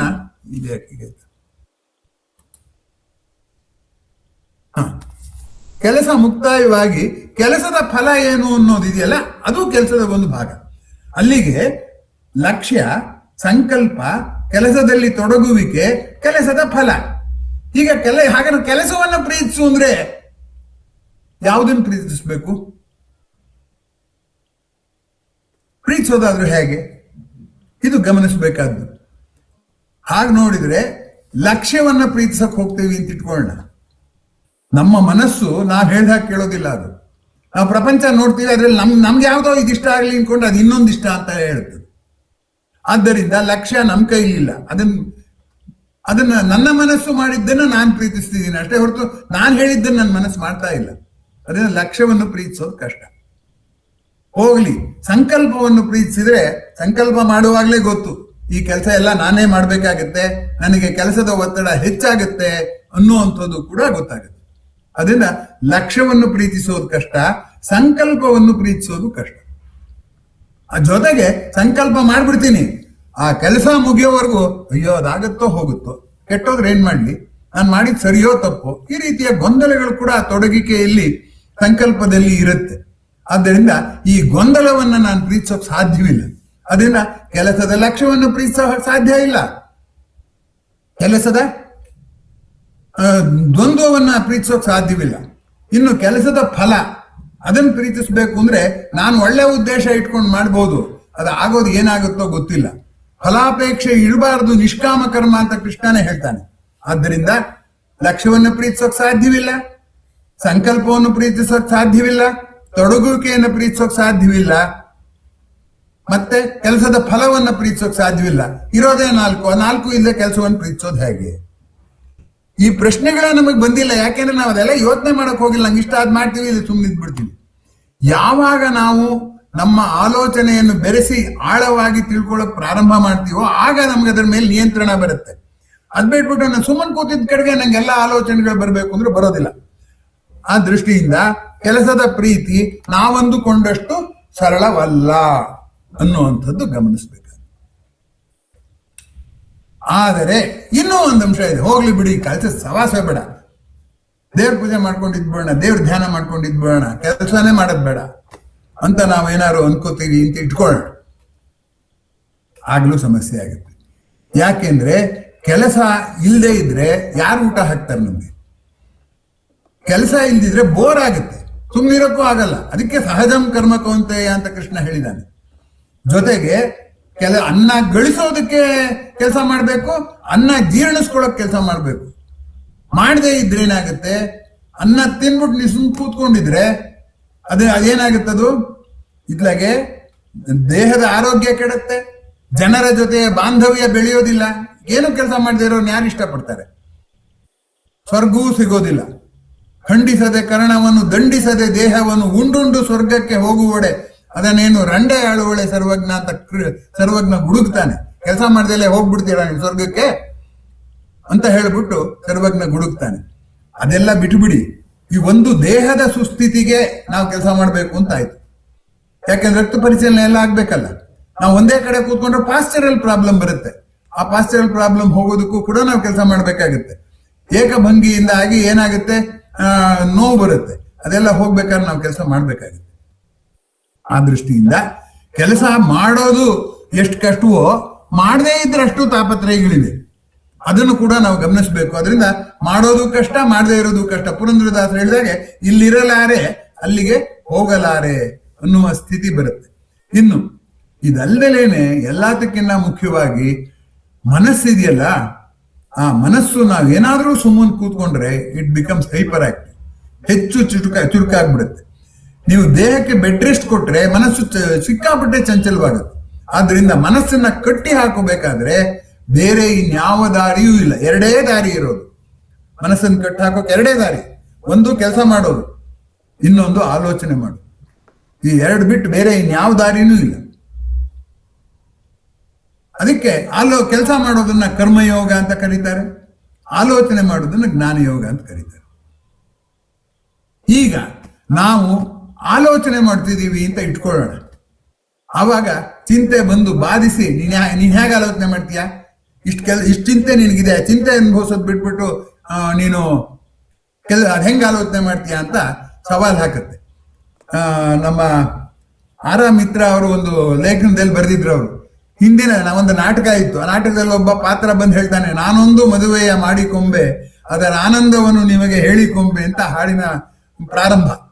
ಅದನ್ನ ಹೇಳ್ಬಿಟ್ಟು ಇವತ್ತಿನ ಕಾಲದಲ್ಲಿ ಏನಾಗಿದೆ ಅಂದ್ರೆ ನೀನೆಂತೂ ಮದುವೆಯ ಮಾಡಿಕೊಂಬೆ, ನಾನೊಂದು ಕೈ ನೋಡಿಕೊಂಬೆ ಅನ್ನೋ ಸ್ಥಿತಿ ಇದೆ ಅಂತ. ಹಾಗೆ ನೀನು ಹೆಂಗ್ ಆಲೋಚನೆ ಮಾಡ್ತೀಯ ಅಂತ ಚಿಂತೆ ಬಂದು ಕಾಡುತ್ತೆ. ಅಂದ್ರೆ ಏನಾಯ್ತು, ಆಲೋಚನೆಗೂ ಚಿಂತೆಗೂ ಚಿಂತನೆಗೂ ಅಥವಾ ಆಲೋಚನೆಗೂ ಯೋಚನೆಗೂ ನಿರಂತರ ಹಗ್ಗಜಗ್ಗಾಟ ನಡೆದಿದೆ. ಈ ಹಗ್ಗಜಗ್ಗಾಟದಲ್ಲಿ ಆಲೋಚನೆನೇ ಗೆಲ್ಲಬೇಕು ಅಂತ ಆದ್ರೆ ಏನ್ ಮಾಡ್ಬೇಕು, ನಾವು ನಮ್ಮ ಶಕ್ತಿಯನ್ನೆಲ್ಲ ಆಲೋಚನೆ ಕೊಡ್ಬೇಕು. ನಾವು ಚಿಂತೆಗೂ ಕೊಟ್ಬಿಟ್ರೆ ಚಿಂತೆ ಗೆದ್ದು ಬಿಡುತ್ತೆ. ಆದ್ರೆ ಅದನ್ನ ಗೆಲ್ಸೋರು ಯಾರು? ನಾವು ಆಲೋಚನೆಯನ್ನು ಗೆಲ್ಲಿಸ್ತೀವೋ ಚಿಂತೆಯನ್ನು ಗೆಲ್ಲಿಸ್ತೀವೋ ಅಂತ. ಹಾಗೆ ಕೆಲಸಕ್ಕೆ ತಗೊಳ್ಳೋಣ, ಕೆಲಸಕ್ಕೂ ಚಿಂತೆಗೂ ನಾವು ತಳ್ಕ ಹಾಕ್ತೀವಿ. ಅದಕ್ಕೆ ನಡೀತಾ ಇದೆ ಹಗ್ಗ ಜಗ್ಗಾಟ. ನಾವೇನ್ ಹೇಳ್ತೀವಿ ಗೊತ್ತಾ, ಇವತ್ತು ಯಾಕೋ ಮೂಡಿಲ್ಲ, ನಾಳೆ ಮಾಡ್ತೀನಿ. ಮೂಡ್ ಅನ್ನೋದು ನಾಳೆಗೆ ಬರುತ್ತಾ ತಂತಾನೆ? ಖಂಡಿತ ಬರಲ್ಲ. ಮೂಡಿಲ್ಲ ಅಂದ್ರೆ ಏನರ್ಥ? ನಮ್ಮ ಶಕ್ತಿಯನ್ನು ನಾವು ಚಿಂತೆ ಕಡೆ ಕೊಟ್ಟಿದ್ದೀವಿ, ಕೆಲಸದ ಕಡೆ ಕೊಟ್ಟಿಲ್ಲ. ಹಾಗಾದ್ರೆ ನಾವು ಕೆಲಸದ ಕಡೆ ಕೊಟ್ಬಿಟ್ಟು ನನ್ನ ಚಿಂತೆಯನ್ನೆಲ್ಲ ಮರೆಯೋದೇ ಕರ್ಮಯೋಗ. ಕೆಲಸದ ಕಡೆ ಕೊಡಬೇಕಾದ್ರೆ ಕೆಲಸವನ್ನು ಪ್ರೀತಿಸಬೇಕು.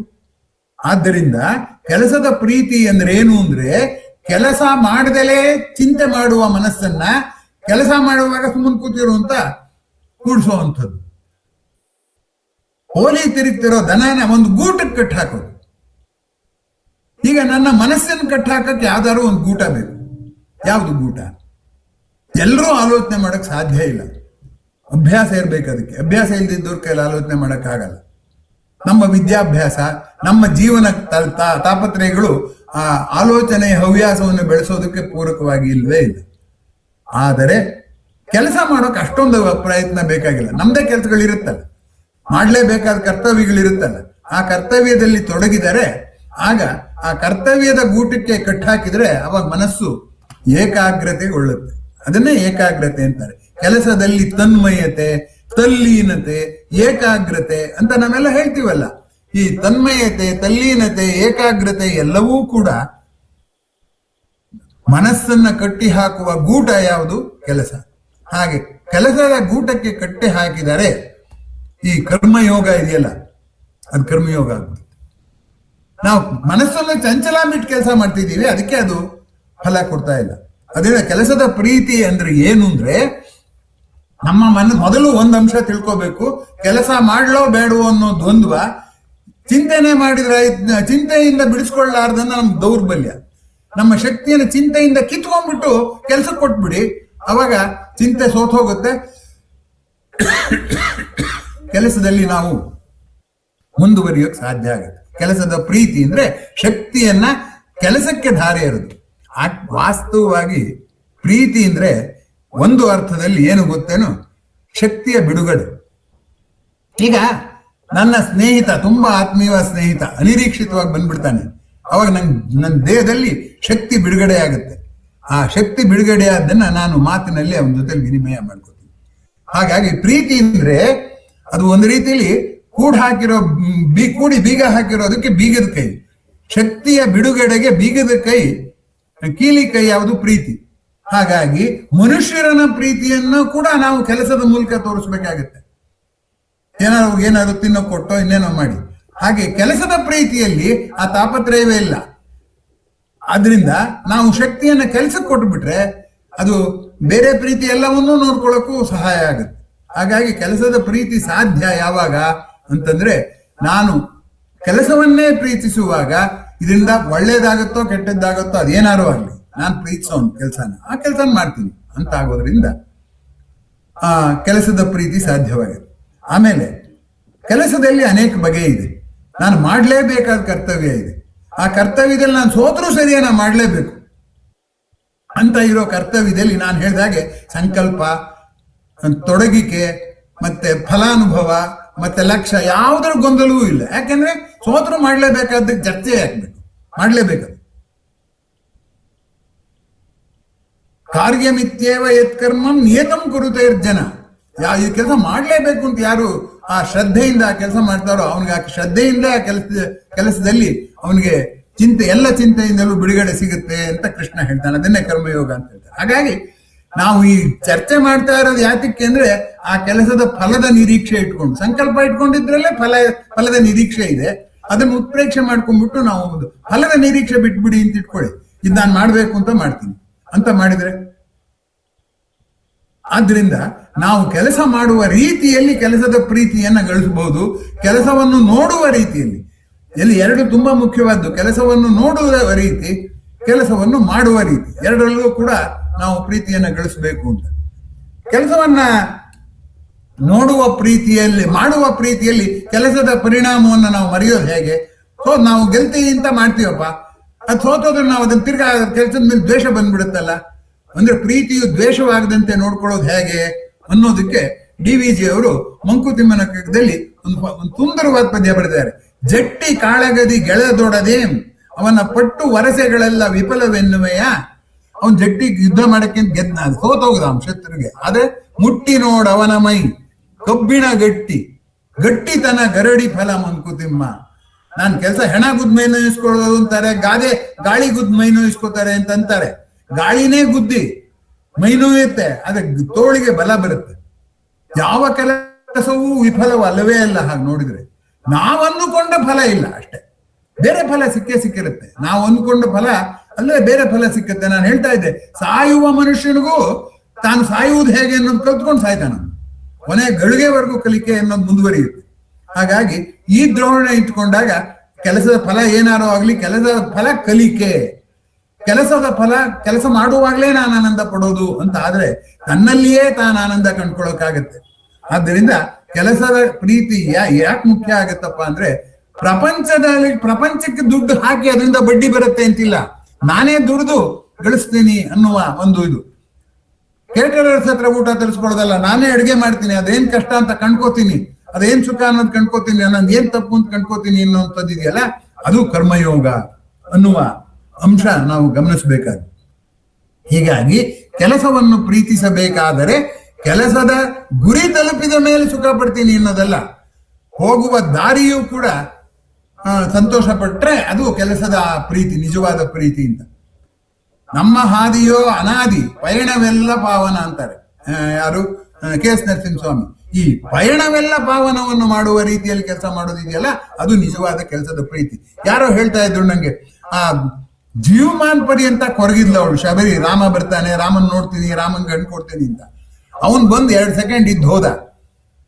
ಏನಾಯ್ತು? ಅವಳು ಕಷ್ಟಪಟ್ಟಿದ್ದೇ ಆಯ್ತು ಜೀವಮಾನದ ಪರ್ಯಂತ ಅಂತ ಹೇಳಿದ್ರು.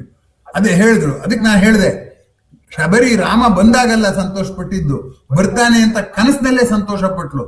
ಆ ಕನಸು ನನ್ನಲ್ಲಿ ತಾನು ಕೆಲಸ ಮಾಡಿದ್ಲು, ಹಣ್ಣುಗಳನ್ನೆಲ್ಲ ಆರಿಸ್ಕೊಂಡ್ಬಂದ್ಲು. ರಾಮ ಬರ್ಲಿಲ್ಲ ಅಂದ್ರೆ ಬೇಜಾರಿಸ್ಕೊಳ್ಳಿಲ್ಲ. ಅದು ಕೆಲಸದ ಪ್ರೀತಿ. ಶಬರಿ ಕೆಲಸದ ಪ್ರೀತಿಗೆ ಒಳ್ಳೆಯ ಮಾದರಿ. ಈ ಅಂಶ ನಾವು ಗಮನಿಸಬೇಕಾದ್ದು. ಅದಕ್ಕೆ ಮಂಕುತಿಮ್ಮನ ಕಗ್ಗದಲ್ಲಿ DVG ಒಂದು ಪದ್ಯ ಬರೆದಿದ್ದಾರೆ. ಏನಂದ್ರೆ 596ನೇ ಪದ್ಯ. ಗರಡಿಯ ಸಾಮಿಂದೆ ನೀನ್ ಎದುರಾಳಿಗಳ ಗೆಲದೊಡದೆ. ಗರಡಿ ಮಾಡ್ಬಿಟ್ಟು ಅದೇ ಗರಡಿ ಉದಾಹರಣೆ ಇಲ್ಲೂ ಕೊಟ್ರು ನೋಡಿ. ಎದುರಾಳಿನ ಗೆಲ್ಲಕ್ಕಾಗದೆ ಹೋಗ್ಲಿ, ಬರದಿರುವುದೇ ನಿನಗಿಂದ ಇನಿದು ಕಾರ್ಯಾಂಗ ಪಟುತೆ. ಕೆಲಸ ಮಾಡುವಷ್ಟು ತಾಕತ್ ಬರ್ಲಿಲ್ವಾ ನಿಮ್ಗೆ? ಮುಂದಕ್ಕೆ ಹೇಳ್ತಾರೆ, ವರ ಸದ್ಯಕ್ಕಿಲ್ಲದೊಡೆ ಬರಿದಾಗುವುದೇ ಪೂಜೆ. ನಾನು ಪೂಜೆ ಮಾಡ್ಬಿಟ್ಟೆ, ದೇವ್ರೇನ್ ಕಾಣಿಸ್ಕೊಳ್ಳಿಲ್ಲ, ಇಂಥ ಪೂಜೆ ಇನ್ನೊಂದು ನಾಳೆ ಮಾಡಲ್ಲ ಅಂತೀರಾ ನೀವು? ಭರವಸೆ ಕಳ್ಕೊಳ್ಳೋದಿಲ್ಲ. ಪರಿಶುದ್ಧ ಮನವೇ ಮರ ಮಂಕುತಿಮ್ಮ ಅಂತಾರೆ ಅವರು. ದೇವ್ರು ಕಾಣಿಸ್ಕೊಳ್ಳೋದಲ್ಲ ವರ. ನಾನು ಕೆಲಸ ಮಾಡೋ ಅಷ್ಟೊತ್ತು ನನ್ನ ಮನಸ್ಸು ಆ ಕ್ಷಣದಲ್ಲಿ ಆ ನಿರಾಳವಾಗಿತ್ತಲ್ಲ, ಎಲ್ಲ ಬೇರೆ ಚಿಂತೆ ಬಂತು, ಆ ಪರಿಶುದ್ಧ ಮನ ವರ ಅಂತ ಹೇಳ್ತಾರೆ. ಹಾಗೆ ಭಗವದ್ಗೀತೆಯಲ್ಲೂ ಹೇಳುವಂಥದ್ದು ಸ್ಥಿರ ಬುದ್ಧಿ. ಕೆಲಸದಿಂದ ನಮಗೆ ಸಿಗುವ ಅತ್ಯಂತ ದೊಡ್ಡ ಲಾಭ ಅಂದ್ರೆ ಮನಸ್ಸು ಸ್ಥಿರವಾಗಿರೋದು ಅಂತ ಹೇಳ್ತಾರೆ. ನಾವು ಕೆಲಸದ ಫಲ ಅಂದ್ರೆ ಕೆಲಸ ಮಾಡಿದ್ರಿಂದ ನನಗೆ ಬರುವಂತದ್ದು, ಹೊರಗಡೆಯಿಂದ ಬರುವಂತದ್ದು ಅಂತ. ಆದ್ರೆ ಸ್ಥಿರ ಬುದ್ಧಿ ಮತ್ತೆ ಸಂತೃಪ್ತಿ, ಬೇರೆ ಚಿಂತೆ ಇಲ್ಲದೆ ಇರೋದು, ಇವೆಲ್ಲ ಒಳಗಡೆಯಿಂದ ಸಿಗುವಂತ. ಅದರಿಂದ ಕೆಲಸಕ್ಕೆ ಎರಡು ಬಗೆಯ ಫಲ ಇದೆ. ಹೊರಗಡೆಯಿಂದ ಬರೋ ಫಲ, ಒಳಗಡೆ ಉಂಟಾಗುವ ಫಲ. ಹೊರಗಡೆಯಿಂದ ಬರೋ ಫಲ ಸಂಶಯಾಸ್ಪದವಾದದ್ದು, ಬರುತ್ತೋ ಇಲ್ಲೋ ಗೊತ್ತಿಲ್ಲ, ಅದಕ್ಕೆ ನಮ್ಗೆ ಕೆಲಸ ಪ್ರೀತಿಸಕ್ಕಾಗ್ಲಿಲ್ಲ. ಆದ್ರೆ ಒಳಗಡೆ ಬಂದಿರುವಂತದ್ದು ಇದೆಯಲ್ಲ, ಅದು ಯಾರೂ ನಿರಾಕರಿಸೋದಕ್ಕೆ ಸಾಧ್ಯವಿಲ್ಲದೆ ಇರುವಂತದ್ದು ಅನ್ನುವಂಥದ್ದನ್ನ ನೀವು ಗಮನಿಸ್ಬೇಕು. ಹೀಗಾಗಿ ಆತ್ಮೀಯರೇ, ಇಲ್ಲಿ ಪ್ರಶ್ನೆ ಏನಪ್ಪಾ ಅಂತಂದ್ರೆ, ಕೆಲಸವನ್ನು ಪ್ರೀತಿಸ್ಬೇಕಾದ್ರೆ ಈ ಪದ್ಯ ಎಷ್ಟು ಚೆನ್ನಾಗಿ ಪ್ರೇರಣೆ ಕೊಡುತ್ತೆ ನೋಡಿ. ಈಗ ಹೇಳಿದ್ದೇನೆ, ಒಟ್ಟಿಗೆ ಹೇಳ್ತೀನಿ. ಗರಡಿ ಸಾಮಿಂದೆ ನೀನ್ ಎದುರಾಳ ಗೆಲದೊಡೇಂ, ಬಯಸ ಬರದಿಹುದೆ ನಿನಗೆ ಕಾಯಾಂಗ ಪಟುತೆ. ದೇಹಕ್ಕೆ ಶಕ್ತಿ ಬರಲಿಲ್ವಾ? ವರ ಸದ್ಯಕ್ಕಿಲ್ಲದೊಡೆ ಬರಿದಾಗುವುದೇ ಪೂಜೆ, ಪರಿಶುದ್ಧ ಮನವೇ ಮಂಕುತಿಮ್ಮ. ಅದು ಹಿಂದಿನ ಪದ್ಯ ನೋಡಿ, 595ನೇ ಪದ್ಯ. ಎನಿತು ನೀ ಗೆಲಿದೆ ಎಂದು ಏನರು ಬಲ್ಲವರೆಂದು. ನೀನ್ ಎಷ್ಟು ಗೆಲ್ದೆ, ಎಷ್ಟು ಸಂಪಾದನೆ ಮಾಡಿದೆ ಅಂತ ಯಾರು ಬಲ್ಲವರು ಕೇಳೋದಿಲ್ಲ. ಎನಿತು ನೀ ಪೋರ್ದೆ ಎನ್ನುವರು, ಎನಿತು ನೀ ಪೊತ್ತೆ ಎನ್ನುವರು. ನೀನ್ ಎಷ್ಟು ಹೋರಾಡ್ದೆ, ಎಷ್ಟು ಜವಾಬ್ದಾರಿ ಹೊತ್ಕೊಂಡೆ ಅಂತ ಕೇಳ್ತಾರೆ ಹೊರತು ಎಷ್ಟು ನೀನ್ ಗೆದ್ದೆ ಅಂತ ಹೇಳುದಿಲ್ಲ ತಿಳಿದವರು. ಗಣನೆ ಸೋಲುವುದು ತೋರ್ದ ಪೌರುಷಕ್ಕೆ, ಫಲ ಸಿಗೋದು ಮನಸ್ಸು ಪರಿಶುದ್ಧವಾಗಿ ತೋರಿಸಿರೋ ಪೌರುಷಕ್ಕೆ, ಜಯಕ್ಕಲ್ಲ, ಗೆಲುವಿಗಲ್ಲ. ದಿನದ ಗರಡಿ ಇದು ಮಂಕುತಿಮ್ಮ, ಇದು ಪ್ರತಿದಿನದ ಗರಡಿ ಅಂತ DVG ಅವ್ರು ಹೇಳ್ತಾರೆ. ಈ ಹೇಳುವಾಗ DVG ಅವ್ರು ಹೇಳಕ್ ಹೊರಟಿರೋದು ಏನು ಅಂದ್ರೆ, ಕೆಲಸದಿಂದ ಬರುವ ಬಾಹ್ಯ ಅನುಕೂಲಗಳಿಂದ ಕಂಗೆಡದಿರಿ. ಬಾಹ್ಯ ನಮ್ಮ ಮನಸ್ಸೇ ನಮ್ಗೆ ಸಾಕು ಸಂತೋಷ ಪಡೋಕೆ. ಸಂತೋಷ ಅನ್ನೋದು ಮನಸ್ಸಿನ ಸ್ಥಿತಿ ತಾನೆ, ಸಾಕು. ನಾವು ಹೊರಗಡೆ ಅದಕ್ಕೆ ಕೈ ಚಾಚ್ಬಿಟ್ಟು ಬರಲಿಲ್ಲ ಅಂತ ವ್ಯಥೆ ಪಡೋದ್ರಿಂದ ಕೆಲಸದ ಮೇಲೆ ನಮ್ಗೆ ದ್ವೇಷ ಬಂದಿದೆ. ಒಂದು ಕೆಲಸದಿಂದ ಆಂತರಿಕ ಲಾಭ, ಬಾಹ್ಯ ಲಾಭ ಇದೆ. ಬಾಹ್ಯ ಲಾಭದ ಕಡೆಗೆ ಮಾಡಿದ್ರೆ ಅದು ಕೆಲಸದ ಮೇಲೆ ದ್ವೇಷ ಬರುತ್ತೆ. ಆಂತರಿಕ ಲಾಭ ಮಾಡಿದ್ರೆ, ಆಂತರಿಕ ಲಾಭವನ್ನು ಆನಂದಿಸಿದ್ರೆ ಅದರಿಂದ ಕರ್ಮಯೋಗ ಆಗುತ್ತೆ ಅನ್ನುವಂಥ ಮಾತು. ಆತ್ಮೀಯರೇ, ಈ ಕೆಲಸದ ಕುರಿತಾದಂತ ಈ ಬಗೆಯ ಚಿಂತನೆಯನ್ನ ನಾವು ಇದುವರೆಗೂ ಮಾಡಿಲ್ಲ. ಅದರಿಂದ, ಅಥವಾ ಮಾಡಿಲ್ಲ ಅಂದ್ರೆ ಮಾಡಿದ್ರು ಅದು ಮಸಕಾಗಿದೆ. ಮತ್ತೆ ಮತ್ತೆ ನಾವು ಅದನ್ನ ಮಾಡಬೇಕಾಗತ್ತೆ ಅನ್ನುವಂಥದ್ದು ತುಂಬಾ ಗಮನಿಸಬೇಕಾದ್ದು. ಇನ್ನೊಂದು ಏನಪ್ಪಾ ಅಂದ್ರೆ, ನಾವು ಸುಮ್ಮನೆ ಕೂತಿರಬಾರ್ದು ಅಂದ್ಬಿಟ್ಟು ನಮ್ಮಲ್ಲಿ ಅನೇಕ ಸಂಗತಿಗಳು ಹೇಳ್ತಾರೆ ನೋಡಿ. ಕೆಲಸ ಮಾಡ್ಬೇಕಾದ್ರೆ ಉತ್ಸಾಹ ಬೇಕು, ಹೌದಾ? ಉತ್ಸಾಹವಿಲ್ಲದೆ ಕೆಲಸ ಮಾಡಕ್ಕಾಗತ್ತಾ? ಆಗಲ್ಲ. ಉತ್ಸಾಹ ಬರ್ಬೇಕಾದ್ರೆ ಏನ್ ಬೇಕು? ಶ್ರದ್ಧೆ ಬೇಕು. ಈ ಕೆಲಸ ಆಗ್ಲಿ ಹೋಗ್ಲಿ, 100 ಸರಿ ಸೋಲಿ ನಾ ಮಾಡಿದ್ದೇ ಮಾಡ್ತೀನಿ ಅಂತ. ಶ್ರದ್ಧೆ ಅಂದ್ರೇನು? 108 ಸೋಲುಗಳ ಮಧ್ಯೆಯೂ ನಾನು ಮತ್ತೊಮ್ಮೆ ಪ್ರಯತ್ನ ಮಾಡಿ ಆದ್ರೂ ಸಾಧಿಸ್ತೀನಿ ಅನ್ನೋ ಛಲಕ್ಕೆ ಶ್ರದ್ಧೆ ಅಂತ ಹೆಸರು. ಆ ಶ್ರದ್ಧೆ ಬರುತ್ತೆ. ಸೊ ಶ್ರದ್ಧೆ ಇದ್ರೆ ಉತ್ಸಾಹ ಬರುತ್ತೆ. ಶ್ರದ್ಧೆ ಯಾವಾಗ ಬರುತ್ತೆ? ಎಷ್ಟು ಕುತೂಹಲದ ನೋಡಿ. ಕೆಲಸ ಮಾಡ್ಬೇಕಾದ್ರೆ ನಂಗೆ ಬೇಕಾಗೋ ಉತ್ಸಾಹ, ಕೆಲಸ ಮಾಡ್ಬೇಕಾದ್ರೆ ಉತ್ಸಾಹ ಬೇಕು. ಉತ್ಸಾಹ ಅನ್ನೋದು ಕೆಲಸದ ಪ್ರೀತಿಯ ವ್ಯಕ್ತಪಡಿಸೋ ಮನಸ್ಸು ಕೊಡೋ ಸಹಕಾರ. ಕೆಲಸದ ಪ್ರೀತಿಗೆ ಮನಸ್ಸು ಕೊಡುವ ಸಹಕಾರಕ್ಕೆ ಏನಂತ ಕರೀತಾರೆ? ಉತ್ಸಾಹ ಅಂತ ಕರೀತಾರೆ. ಉತ್ಸಾಹ ಯಾವ್ದ್ರಿಂದ ಬರುತ್ತೆ? ಶ್ರದ್ಧೆಯಿಂದ ಬರುತ್ತೆ. ಈ ಕೆಲಸ ನಾನು ಮಾಡ್ಲೇಬೇಕು, ಇದು ನನ್ನ ಜೀವನದ ಪ್ರಶ್ನೆ ಅಂತ ನಾನು ಯಾವ ಕೆಲಸನ ಗೌರವದಿಂದ ಪ್ರೀತಿಯಿಂದ ನೋಡ್ತೀನೋ ಆ ಕೆಲಸದ ಪ್ರೀತಿಯಿಂದ ಶ್ರದ್ಧೆ ಬರುತ್ತೆ. ಆ ಕೆಲಸದ ಪ್ರೀತಿಯಿಂದ ಶ್ರದ್ಧೆ, ಶ್ರದ್ಧೆಯಿಂದ ಉತ್ಸಾಹ, ಉತ್ಸಾಹದಿಂದ ಕೆಲಸ. ಈ ರೀತಿಯಾಗಿ ಇರುತ್ತೆ. ಹಾಗಾದ್ರೆ ಪ್ರೀತಿ ಹೇಗೆ ಬರುತ್ತೆ ನೋಡಿ. ಈಗ ನಾನು ಬರ್ತಾ ಇದ್ದೀನಿ ಕೆಲಸದ ಪ್ರೀತಿಗೆ. ಈಗ ಕೆಲಸದಲ್ಲಿ 4 ಮೆಟ್ಲು ಹೇಳಿದೆ ನಾನು. ಕೆಲಸ ಮಾಡ್ಬೇಕಾದ್ರೆ ಉತ್ಸಾಹ ಬೇಕು, ಉತ್ಸಾಹ ಬೇಕಾದ್ರೆ ಶ್ರದ್ಧೆ ಬೇಕು, ಶ್ರದ್ಧೆ ಬೇಕಾದ್ರೆ ಪ್ರೀತಿ ಬೇಕು. ಪ್ರೀತಿ ಹೇಗೆ ಬರುತ್ತೆ? ಕೆಲಸದ ಪ್ರೀತಿ ಹೇಗೆ ಬರುತ್ತೆ? ನಮ್ಗೆ ಹೇಗೆ ಬಂತು ಕೆಲಸ? ನಾವೇ ಹುಡ್ಕೊಳ್ಳಿ, ನಮ್ಮನ್ನ ನಾವು ಹುಡ್ಕೊಳ್ಳೋಣ. ನಾವು ಕೆಲಸ ಮಾಡಿದೀವಿ, ಪ್ರೀತಿಯಾಗೂ ಮಾಡಿದೀವಿ, ಹೇಗೆ ಬಂತು ನೋಡಿ, ಈ ತರ ಬಂತ ಅಂತ. ಕೆಲಸದ ಪ್ರೀತಿ ಕೃತಜ್ಞತೆಯಿಂದ ಬರುತ್ತೆ. ನನ್ನನ್ನ ಪ್ರಪಂಚ ಸಾಕಿದೆ, ನಮ್ಮಪ್ಪ ಅಮ್ಮ ನನ್ನ ಸಾಕಿದ್ದಾರೆ, ನಾನು ಅವನ್ ಸಾಕ್ಬೇಕು, ಅದು ಕೃತಜ್ಞತೆ. ಆಕ್ಸಿಜನ್ಗೆ ಜೀವ ಇಲ್ಲ, ಅದಿಲ್ಲದಿದ್ರೆ ನಂಗೆ ಜೀವ ಇಲ್ಲ. ಆಕ್ಸಿಜನ್ ನಿರಂತರವಾಗಿ ನನ್ನ ದೇಹದೊಳಗೆ ಪ್ರವೇಶಿಸಿ ನನ್ನ ಕೈಲಿ ಕೆಲಸ ಮಾಡಿಸ್ತಿದೆ, ಅದು ಕೃತಜ್ಞತೆ ತೋರಿಸ್ಬೇಕು. ಅದರಿಂದ ಯಾರಿಗೆ ಕೃತಜ್ಞತೆ ಇರುತ್ತೋ ಅವರಿಗೆ ಶ್ರದ್ಧೆ ಬರುತ್ತೆ. ಯಾರಿಗೆ ಶ್ರದ್ಧೆ ಇರುತ್ತೋ ಅವ್ರಿಗೆ ಉತ್ಸಾಹ ಬರುತ್ತೆ. ಯಾರಿಗೆ ಕೃತಜ್ಞತೆ ಇರುತ್ತೋ ಅವರಿಗೆ ಕರ್ತವ್ಯದ ಪ್ರೀತಿ ಬರುತ್ತೆ. ಪ್ರೀತಿಯಿಂದ ಶ್ರದ್ಧೆ ಬರುತ್ತೆ, ಶ್ರದ್ಧೆಯಿಂದ ಉತ್ಸಾಹ ಬರುತ್ತೆ. ಕೆಲಸ ಮಾಡಿದ್ದಕ್ಕೆ ಮಾಡೋ ಪ್ರತಿ ಹಂತದಲ್ಲೂ ಸಂತೋಷ ಪಡ್ತೀವಿ ನಾವು, ಹೋಗಿ ಕೂತ್ಕೊಂಡ ಮೇಲಲ್ಲ.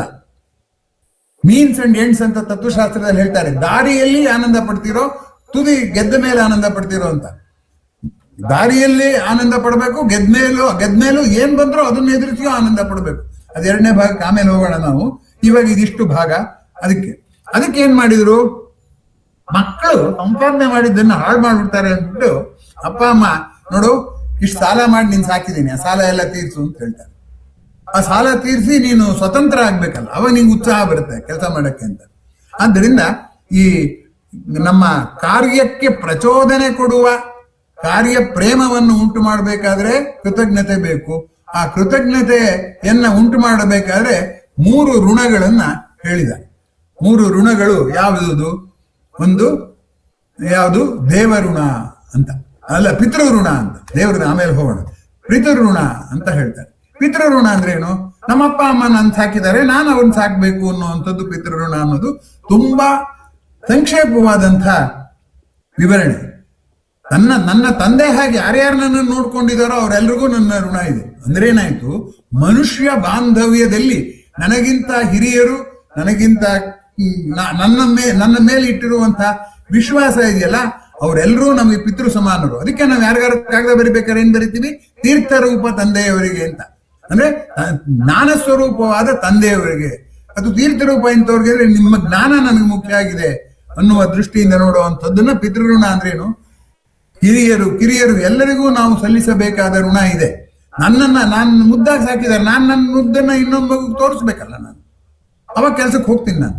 ಹಾಗಾಗಿ ಕೆಲಸದ ಪ್ರೀತಿ ಬರೋದಕ್ಕೆ ಪಿತೃಋಣ ಅಂದ್ರೆ ಮನುಷ್ಯ ಸಂಬಂಧದ ಋಣ ಅಂತ ಹೇಳ್ಬೋದು. ಎರಡನೇದು ದೇವಋಣ ಅಂತ ಕರೀತಿದ್ರು. ದೇವರಿಗೆ ಏನೂ ಆಗ್ಬೇಕಾಗಿಲ್ಲ, ಅವನಿಗೆ ಹೊಟ್ಟೆ ಹಸಿವೆ ಆಗಲ್ಲ, ನೀವು ನೈವೇದ್ಯ ಮಾಡ್ತೀರ. ಅವನಿಗೆ ಮೂಗೇ ಇಲ್ಲ, ಅವನಿಗೆ ಪರಿಮಳ ಕೊಡ್ತಾರೆ, ಅದೇನು ಅಲ್ಲ. ಆದ್ರೆ ದೇವರ ವ್ಯಕ್ತ ರೂಪ ಇದೆಯಲ್ಲ ಪ್ರಕೃತಿ ಅಂತ, ಆ ಪ್ರಕೃತಿಯ ಋಣ ಅದು. ಪ್ರಕೃತಿಯನ್ನ ಚೆನ್ನಾಗಿ ನೋಡ್ಕೋಬೇಕು ಅಂತ. ವಾಸ್ತವವಾಗಿ ಶಿವನ ಅಷ್ಟತನುಗಳಲ್ಲಿ ಪಂಚಭೂತಾತ್ಮಕ ಪ್ರಪಂಚನೂ ಕೂಡ ಸೇರಿ ಹೋಗಿದೆ. ಆ ದೃಷ್ಟಿಯಿಂದ ಈ ಇದು ದೇವಋಣ ಅನ್ನೋದನ್ನ ನಾವು ದೇವರನ್ನ ಮರೆತವರು ಕೂಡ ಕ್ರಿಯೇಟರ್ ಋಣ ಇಲ್ದಿದ್ರೆ ಹೋಗ್ಲಿ, ಕ್ರಿಯೇಷನ್ ಋಣ ಇದೆಯಲ್ಲ, ಸೃಷ್ಟಿಯ ಋಣ ಅಂತ ಇದೆ. ಇದು ನಮ್ಮ ಎರಡನೆಯ ಋಣದ ಬಾಧ್ಯತೆಯನ್ನು ಹೇಳಿ ನೋಡು, ಇವ್ರಿಗೆಲ್ಲ ನೀನ್ you have to be grateful and you have to return something. ಮಾಡಿಸ್ಕೊಂಡು ಅವರು ಮಾಡದೇ ಇರಕ್ಕಾಗತ್ತೆ. ನನ್ನನ್ನು ಕರೆದು ಊಟ ಹಾಕಿದ್ಮೇಲೆ ನಾನು ಏನಾರು ನೆವದೆಲ್ಲ ಅವ್ನು ಕರೆದು ಒಂದ್ ದಿವಸ, ಅವ್ರ 10 ದಿವಸ ಊಟ ಆಗಿ ನಾನು 1 ದಿವಸ ನಾನು ಊಟ ಹಾಕ್ಬೇಕಲ್ಲ. ಇದು ದೇವಋಣ.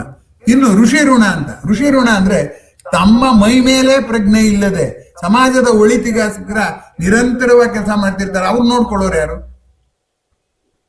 ಹಾಗೆ ಅಂತಹ ಸಮಾಜ ನಾನು ಮಾಡಬೇಕೆಂದು ಬಯಸಿದ್ದ ಸೇವೆಯನ್ನು ಬೇರೆಯವರು ಯಾರೋ ಮಾಡ್ತಿದ್ದಾಗ ನಾವು ಮಾಡಕ್ಕಾಗದಿದ್ದು ಹೋಗ್ಲಿ, ಅವ್ರಿಗಾರು ಬೆಂಬಲ ಕೊಡಬೇಕು ಅನ್ನುವ ಒಂದು ಧೋರಣೆಯಿಂದ ನಾವು ಅವ್ರಿಗೆ ಬೆಂಬಲ ಕೊಡ್ತೀವಲ್ಲ, ಅಂಥವ್ರು ಋಷಿಗಳು.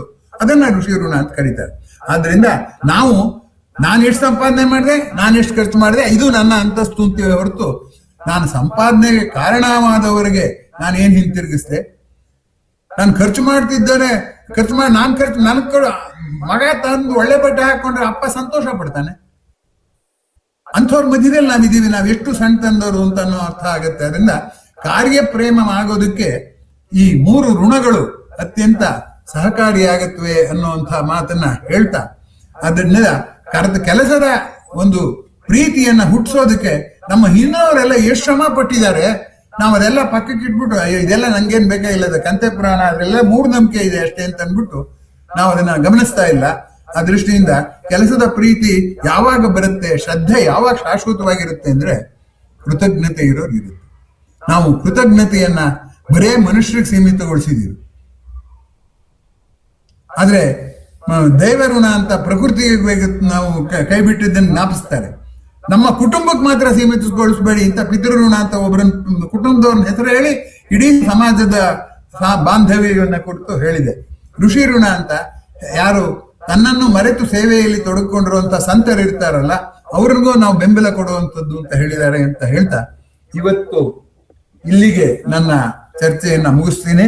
ಇದು ಅರ್ಧ ಭಾಗ ಕೂಡ ಆಗಿಲ್ಲ. ಭಾಗ 2 ಮುಂದಿನ ವಾರ ಇರುತ್ತೆ. ಆ ಭಾಗ 2ರಲ್ಲಿ ಮುಗಿಸೋದಕ್ಕೆ ಪ್ರಯತ್ನ ಪಡ್ತೀನಿ. ಆದ್ರೆ ಇವತ್ತಿನ ಚರ್ಚೆಯನ್ನ ಇನ್ನೂ ಮುಂದುವರಿಸೋದಕ್ಕೆ ನಾನು ಯಾಕೆ ಇಷ್ಟಪಡಲ್ಲ ಅಂದ್ರೆ, ಇಲ್ಲಿ ನಮ್ಮ ಕೆಲಸದ ಬಗೆಗಿನ ಗೊಂದಲಗಳಿಂದ ಮೊದಲು ನಾವು ಸರಿ ಮಾಡಿಕೊಂಡ್ರೆ ಕೆಲಸದಿಂದ ಎಷ್ಟು ಪ್ರಯೋಜನ ಇದೆ ಅಂತ ನಾವೆಂದೂ ಪಟ್ಟಿ ಮಾಡಿಲ್ಲ. ನಾನು ಮುಂದಿನ ಬಾರಿ ಅದನ್ನು ಪಟ್ಟಿ ಮಾಡಿ ಕೊಡ್ತೀನಿ ನಿಮ್ಗೆ. ಕೆಲಸದಿಂದ ಆಯಾಸ, ಕೆಲಸದಿಂದ ಬೇಸರ, ನಮ್ಮ ಸಮಯ ಹಾಳು, ನಮ್ಮ ಸ್ವಾತಂತ್ರ್ಯ ಹಾಳು, ಅದೆಲ್ಲ ನೆಗೆಟಿವ್. ಕೆಲಸದ ದೇಶದಲ್ಲಿ ಅದನ್ನ ಚರ್ಚೆ ಮಾಡೋಣ. ಅದೇ ಕೆಲಸದಿಂದ ಅನುಕೂಲ ಅನ್ನೋದು ಎಷ್ಟಿರ್ಬೋದು ಅಂತ ನೀವೇ ನಾಳೆ ಪಟ್ಟಿ ಮಾಡ್ಕೊಂಡ್ ಬನ್ನಿ. ನಾ ಹೇಳ್ತಾ ಹೋಗ್ತಾ ಟಿಕ್ ಮಾರ್ಕ್ ಹಾಕೊಳ್ಳಿ. ನಿಮ್ಮ ಪಟ್ಟಿಗಿನ್ನ ಹೆಚ್ಚಿನ ಅಂಶಗಳನ್ನ ನಾನು ನಿಮ್ಗೆ ಹೇಳ್ತೀನಿ ಅಂತ ಭರವಸೆ ಕೊಡ್ಬಲ್ಲ. ಯಾಕೆ ಅಂದ್ರೆ ನಾವೆಂದೂ ಈ ಪಟ್ಟಿ ಮಾಡಿಲ್ಲ. ಕೆಲಸದಿಂದ ಆಗಿರೋ ತೊಂದರೆಗಳನ್ನೇ ಪಟ್ಟಿ ಮಾಡಿದೆಯೇ ಹೊರತು ನಾವು ಬಿಡುವೂ ಇಲ್ಲ. ನಮ್ಮ ಮನಸ್ಸದ ಚಿಂತೆಯಲ್ಲಿ ತೊಡಗಿದೆ. ಹಾಗಾಗಿ ಈ ಒಂದು ಕಸರತ್ ಮಾಡೋಣ ನಾವಿಬ್ರು ಸೇರಿ. ಮುಂದಿನ ಬಾರಿಗೆ ಏನು ಅಂದ್ರೆ ಕೆಲಸದಿಂದ ಏನೇನು ಅನುಕೂಲಗಳಿವೆ ಅನ್ನೋದನ್ನ ಪಟ್ಟಿ ಮಾಡೋಣ. ಅನುಕೂಲ ನನಗಾದ್ರೂ ಒಳ್ಳೇದೆ, ನಮ್ಮ ಕುಟುಂಬಕ್ಕಾದ್ರೂ ಒಳ್ಳೇದೆ, ನಮ್ಮ ಸಮಾಜಕ್ಕಾದ್ರೂ ಒಳ್ಳೇದೆ, ವಿಶ್ವಕ್ಕಾದ್ರೂ ಒಳ್ಳೇದೆ, ಪರಿಸರಕ್ಕಾದ್ರೂ ಇನ್ನೂ ಒಳ್ಳೇದು. ಯಾಕೆಂದ್ರೆ ಜೀವಿಗೋಲಕ್ಕೆ ನಾವು ಕೊಡುಗೆ ಕೊಟ್ಟಾಗುತ್ತೆ. ಪರಿಸರಕ್ಕೆ ಏನಾದ್ರು ಅನುಕೂಲ ಮಾಡಿಕೊಟ್ರೆ ಇಡೀ ಜೀವಗೋಲಕ್ಕೆ ಅನುಕೂಲ ಮಾಡಿಕೊಟ್ಟಾಗುತ್ತೆ. ಈ ಅನುಕೂಲಗಳ ಪಟ್ಟಿಯನ್ನ ಮುಂದಿನ ಬಾರಿ ನೋಡೋದಕ್ಕೆ ಇವತ್ತಿನ ಮಾತುಗಳು ಪೀಠಿಕೆ ಆಗ್ಬಿಟ್ರೆ ಸಾಕು ಅಂತ ನನ್ನ ನಿರೀಕ್ಷೆ.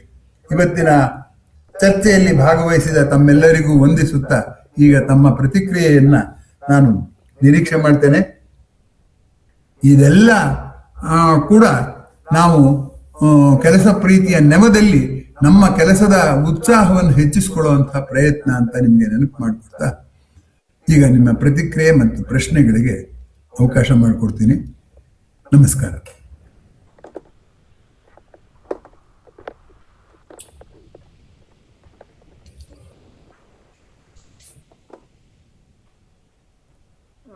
ಸರ್, ತುಂಬ ಅದ್ಭುತವಾಗಿತ್ತು ಸರ್.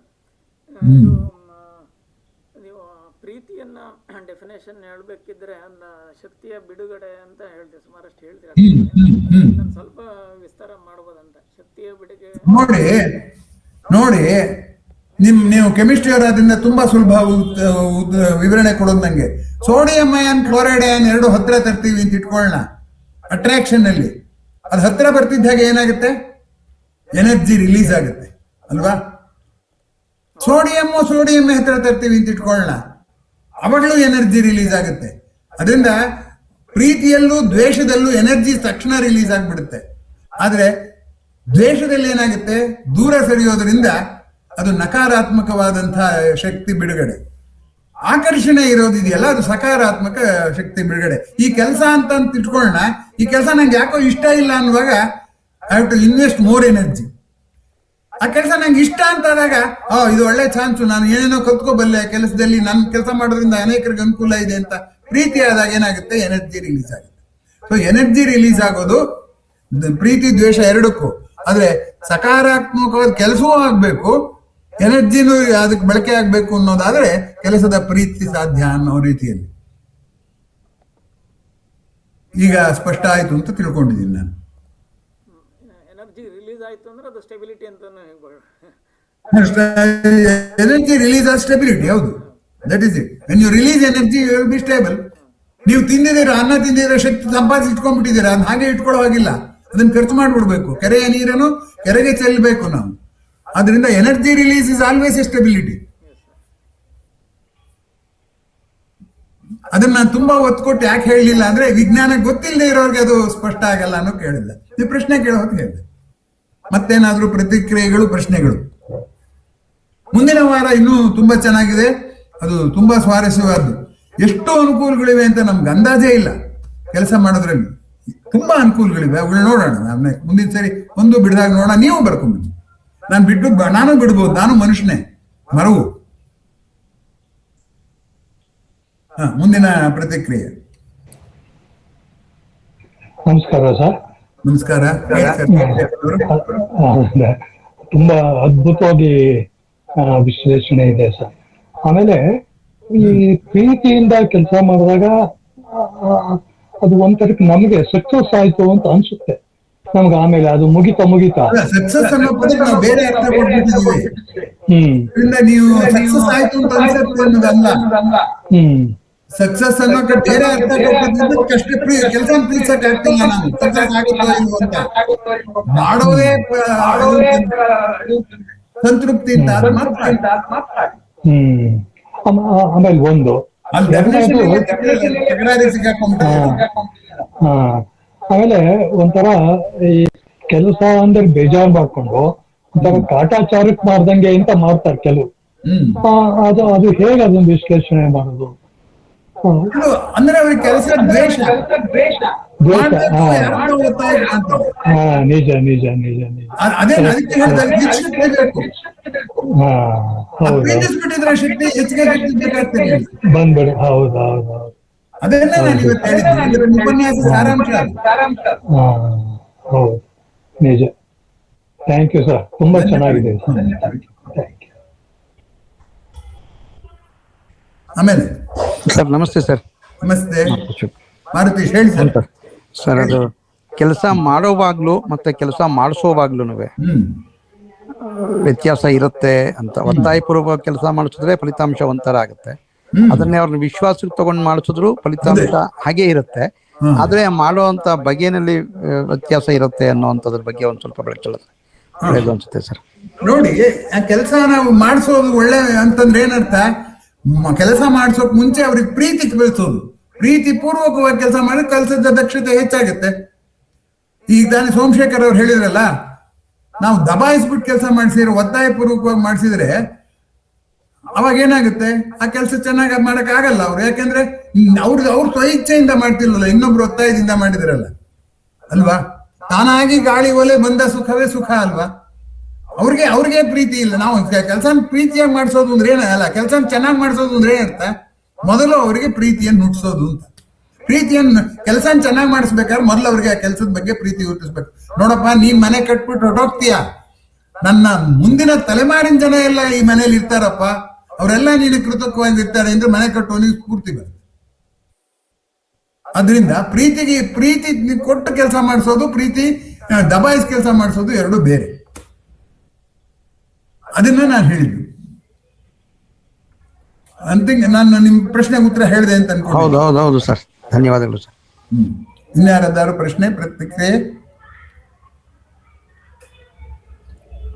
ಮುಂದಿನ ವಾರ ಈ ಕೆಲಸದಿಂದ ಆಗುವ ಪ್ರಯೋಜನಗಳು, ಆ ಪ್ರಯೋಜನ ಪಡ್ಕೊಳ್ಳೋ ಬಗ್ಗೆ ಎರಡೂ ಕೂಡ ಹೇಳ್ತೀನಿ. ನಮ್ಮ ಗಣೇಶ್ ಅವ್ರು ಹೇಳಿದ್ರು ಏನಂದ್ರೆ, ಸಂತೃಪ್ತಿ ಇನ್ವೆಸ್ಟ್ ಮಾಡಿ ಕೆಲಸ ಮಾಡೋದು, ಸಂತೃಪ್ತಿಯನ್ನು ಹೂಡಿ ಕೆಲಸ ಮಾಡುವಂಥದ್ದು ಅಂತ ಹೇಳಿದ್ರು. ಅದು ಅಲ್ಲ, ಸಂತೃಪ್ತಿಯಲ್ಲಿ ಇನ್ನೇನು ಪದ ಬಳಸಿದ್ರಿ ನೀವು, ನಂಗೆ ಮರ್ತೋಯ್ತು. ಅದನ್ನ ಬಳಸೋದು, ಅದ್ ಮಾಡೋದು ಹೇಗೆ ಅಂತ. ಶ್ರದ್ಧೆಯ ಹೂಡಿಕೆ, ಶ್ರದ್ಧೆ ಹೂಡಿಕೆ. ನಾನೀಗ ಶ್ರದ್ಧೆಯ ಬೇರು ಪ್ರೀತಿ, ಪ್ರೀತಿಯ ಬೇರು ಕೃತಜ್ಞತೆ ಅಂತ ಹೇಳಿದೆ ಅಲ್ವಾ. ನಾನು ಇಲ್ಲಿಂದ ಸ್ಟಾರ್ಟ್ ಮಾಡ್ಬೇಕಾಗಿತ್ತು, ಅದಕ್ಕೋಸ್ಕರ ನಾನು ಅದನ್ನ ಅಲ್ಲಿಗೆ ಮುಂದೆ ಹಾಕಿದೆ. ಈಗ ನಾಳೆ ಇನ್ನು ಮುಂದಕ್ಕೆ ಆ ಶ್ರದ್ಧೆಯನ್ನ ಇನ್ನೊಂದಿಷ್ಟು ಹೆಚ್ಚೋದು ಹೇಗೆ. ಈ ಮಕ್ಕಳನ್ನ ಕಷ್ಟಪಟ್ಟೋದು ಅಂದ್ರೆ ಅವ್ರಿಗೆ ಇದ್ದು ಜಿಗುಪ್ಸೆ ಬರುತ್ತೆ ಅಲ್ವೇ. ನಂಗೆ ಯಾಕೆ ಕಷ್ಟಪಡಕ್ ಹೇಳ್ತಾರೆ, ಎಲ್ರು ಈಸಿ ಗೋಯಿಂಗ್, ನಾವೆಲ್ಲ ಸುಖವಾಗಿದ್ದೀವಿ ಅಂತ ಅವ್ರ ಕಣ್ಣಿಗೆ, ಮಕ್ಕಳ ಕಣ್ಣಿಗೆ ನೀನ್ ಕಷ್ಟಪಟ್ಟೋದು ಅಂದ್ರೆ ಅವ್ರು ಕೇಳ್ತಾರ? ಅವರು ಕೇಳೋದಿಲ್ಲ. ಅವ್ರಿಗೆ ಏನ್ ಹೇಳ್ಬೇಕಾಗುತ್ತೆ, ನೋಡಿ ಇದ್ರಲ್ಲಿ ಇಷ್ಟ ಇದೆ ಓದ್ರು, ನಾನು ಇದನ್ನ ಓದುವಾಗ ಇಷ್ಟಪಟ್ಟೆ ಓದು ಅಂತ ಯಾರು ಹೇಳ್ತೀವ ನಾವು, including teachers. No parent will tell that. ಅದಕ್ಕೆ ಈ ವೆಬಿನಾರ್ ತುಂಬಾ ಮುಖ್ಯ ಆದ್ದು. ಮೊದಲು ಪ್ರೀತಿ ಹುಟ್ಟಿಸಿ ಆಮೇಲೆ ಕೆಲಸ ಮಾಡಿಸೋದು, ಅದ್ ನಾವು ಮಾಡ್ತಿಲ್ಲ. ಪ್ರೀತಿ ತಾನಾಗೆ ಬಂದ್ಬಿಡತ್ತೆ ಅನ್ಕೊಂಡಿದೀವಿ, ಬರಲ್ಲ. ತಾನಾಗೆ ಬರೋ ದ್ವೇಷ. ಅದನ್ನ ನಾನು ಹೇಳಿದ್ದು. ಮುಂದಿನ ಇವತ್ತಿನ ಇನ್ನೂ ಗಂಭೀರವಾದಂತಹ ವಿಷಯಗಳು ಬರಲಿದೆ, ಅಷ್ಟು ಮಾತ್ರ ನಾನು ನಿಮ್ಗೆ ಹೇಳಬಲ್ಲೆ. ಯಾಕೆಂದ್ರೆ ಇದು ಪೀಠಿಗೆ. ಮೊದಲು ನಾವು ಕೆಲಸದಲ್ಲಿರೋ ಗೊಂದಲ ಸ್ಪಷ್ಟ ಮಾಡುವ. ನೋಡಿ, ಇದೇ ಗೊತ್ತಿರ್ಲಿಲ್ಲ ನಮ್ಗೆ. ಸಂಕಲ್ಪದ ಹಿಂದೆ ಏನಿದೆ, ಆಶೆ ಇದೆ ಅಂತಾನೆ ನಾವು ಅನ್ಕೊಂಡಿದ್ದು. ಸಂಕಲ್ಪದ ಹಿಂದೆ ಶ್ರದ್ಧೆಯೂ ಉತ್ಸಾಹ ಇರ್ಬೇಕಾಗತ್ತೆ. ಆಶೆಯಿಂದ ಉತ್ಸಾಹ ಬಂತು ಅನ್ಕೊಂಡ್ವಿ ನಾವು. ಆಶೆಯಿಂದ ಉತ್ಸಾಹ ಬರೋದು ಬೇಡ, ಶ್ರದ್ಧೆಯಿಂದ ಉತ್ಸಾಹ ತಂದ್ಕೊಳ್ಳೋಣ ಅಂತ ಹೇಳಿದೆ. ಈಗ ಸಂಕಲ್ಪಕ್ಕೆ ಬೇಕಾದಂತಹ ಶಕ್ತಿ ಇದೆಯಲ್ಲ, ಆ ಶಕ್ತಿ ಉತ್ಸಾಹದಿಂದ ಬರುತ್ತೆ. ಉತ್ಸಾಹಕ್ಕೆ ಬೇಕಾಗೋ ಪೀಠಿಗೆ ಇದೆಯಲ್ಲ, ಶ್ರದ್ಧೆಗೆ ಬೇಕಾದ್ದು ಕೃತಜ್ಞತೆ, ಕೆಲಸದ ಪ್ರೀತಿ. ಹಿಂಗೆ ಇದೆ ಈ ಸರಣಿ. ಅದನ್ನ ಈ ಸರಿ ಹೇಳಿದ್ದೀನಿ, ಮುಂದಿನ ಸರಿ ಅದರ ಅನ್ವಯ ಮಾಡ್ತಾ ಹೋಗೋಣ ಅದನ್ನ ಪ್ರತಿಯೊಂದು ವಿಷಯಕ್ಕೂ. ಅದರಿಂದ ಮುಂದಿನ ವಾರದ ಇದಕ್ಕೆ ಇನ್ನು ನೋಡೋಣ. ಇನ್ಯಾರ್ದಾರು ಪ್ರತಿಕ್ರಿಯೆ ಇದ್ರೆ ಹೇಳ್ಬೋದು. ಅದನ್ನ ನಾನು ಮುಂದಿನ ಲೆಕ್ಚರ್ ಹೇಳ್ಬೇಕಾದ್ರೆ ಏನಾದ್ರು ಸೇರಿಸ್ಕೋಬೇಕಾ ಅನ್ನೋದಕ್ಕೋಸ್ಕರ ಕೇಳ್ತಿದ್ದೀನಿ ಅಷ್ಟೇ. ಆಮೇಲೆ ವಾಟ್ಸ್ಆಪ್ ಅಲ್ಲಿ ಹಾಕೋಕ್ಕೂ ಅವಕಾಶ ಇದೆ. ಇವಾಗಲೇ ಹೇಳ್ಬಿಟ್ರೆ ನಾನು ಅದನ್ನು ಇದಕ್ಕೆ ಸೇರಿಸ್ಕೊಳ್ಳೋಕೆ ಅನುಕೂಲ ಆಗುತ್ತೆ. ಯಾಕೆಂದ್ರೆ ಕೇಳೋರ್ಗಿರೋ ಅನುಮಾನ ಹೇಳೋರು ಮಾಡಿರೋ ತಪ್ಪಿಗೆ ಹಿಡಿದ ಕನ್ನಡಿ.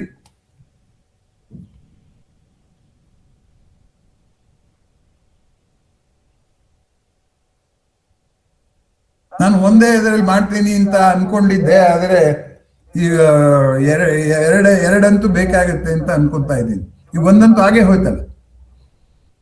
ಅದೇ ತುಂಬಾ ಮುಖ್ಯವಾದ್ದು ಇದು. ವಾಸ್ತವವಾಗಿ ಕೆಲಸದ ಬಗ್ಗೆ ನಾವು ಸರಿಯಾಗಿ ತಿಳ್ಕೊಂಡ್ಬಿಟ್ರೆ ಅದು ಭಗವದ್ಗೀತೆ ಕರ್ಮಯೋಗ ಅರ್ಥ ಮಾಡ್ಕೊಂಡ ಹಾಗೇನೆ ಆಗ್ಲಿ ಸರ್. ಇದು ಯಾಕಂದ್ರೆ ಒಂದು ಧೋರಣೆಯನ್ನ ಸೃಷ್ಟಿ ಮಾಡ್ಲಿಕ್ಕೆ ಸಹಾಯ ಆಗುತ್ತೆ ನಮ್ಗೆ ಬಳಸ್ಕೊಳ್ಳಿ. ಹೌದು ಹೌದು.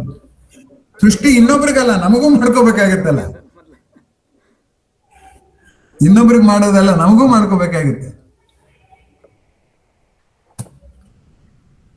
ಏನು ಇಲ್ವಾ ಪ್ರತಿಕ್ರಿಯೆ?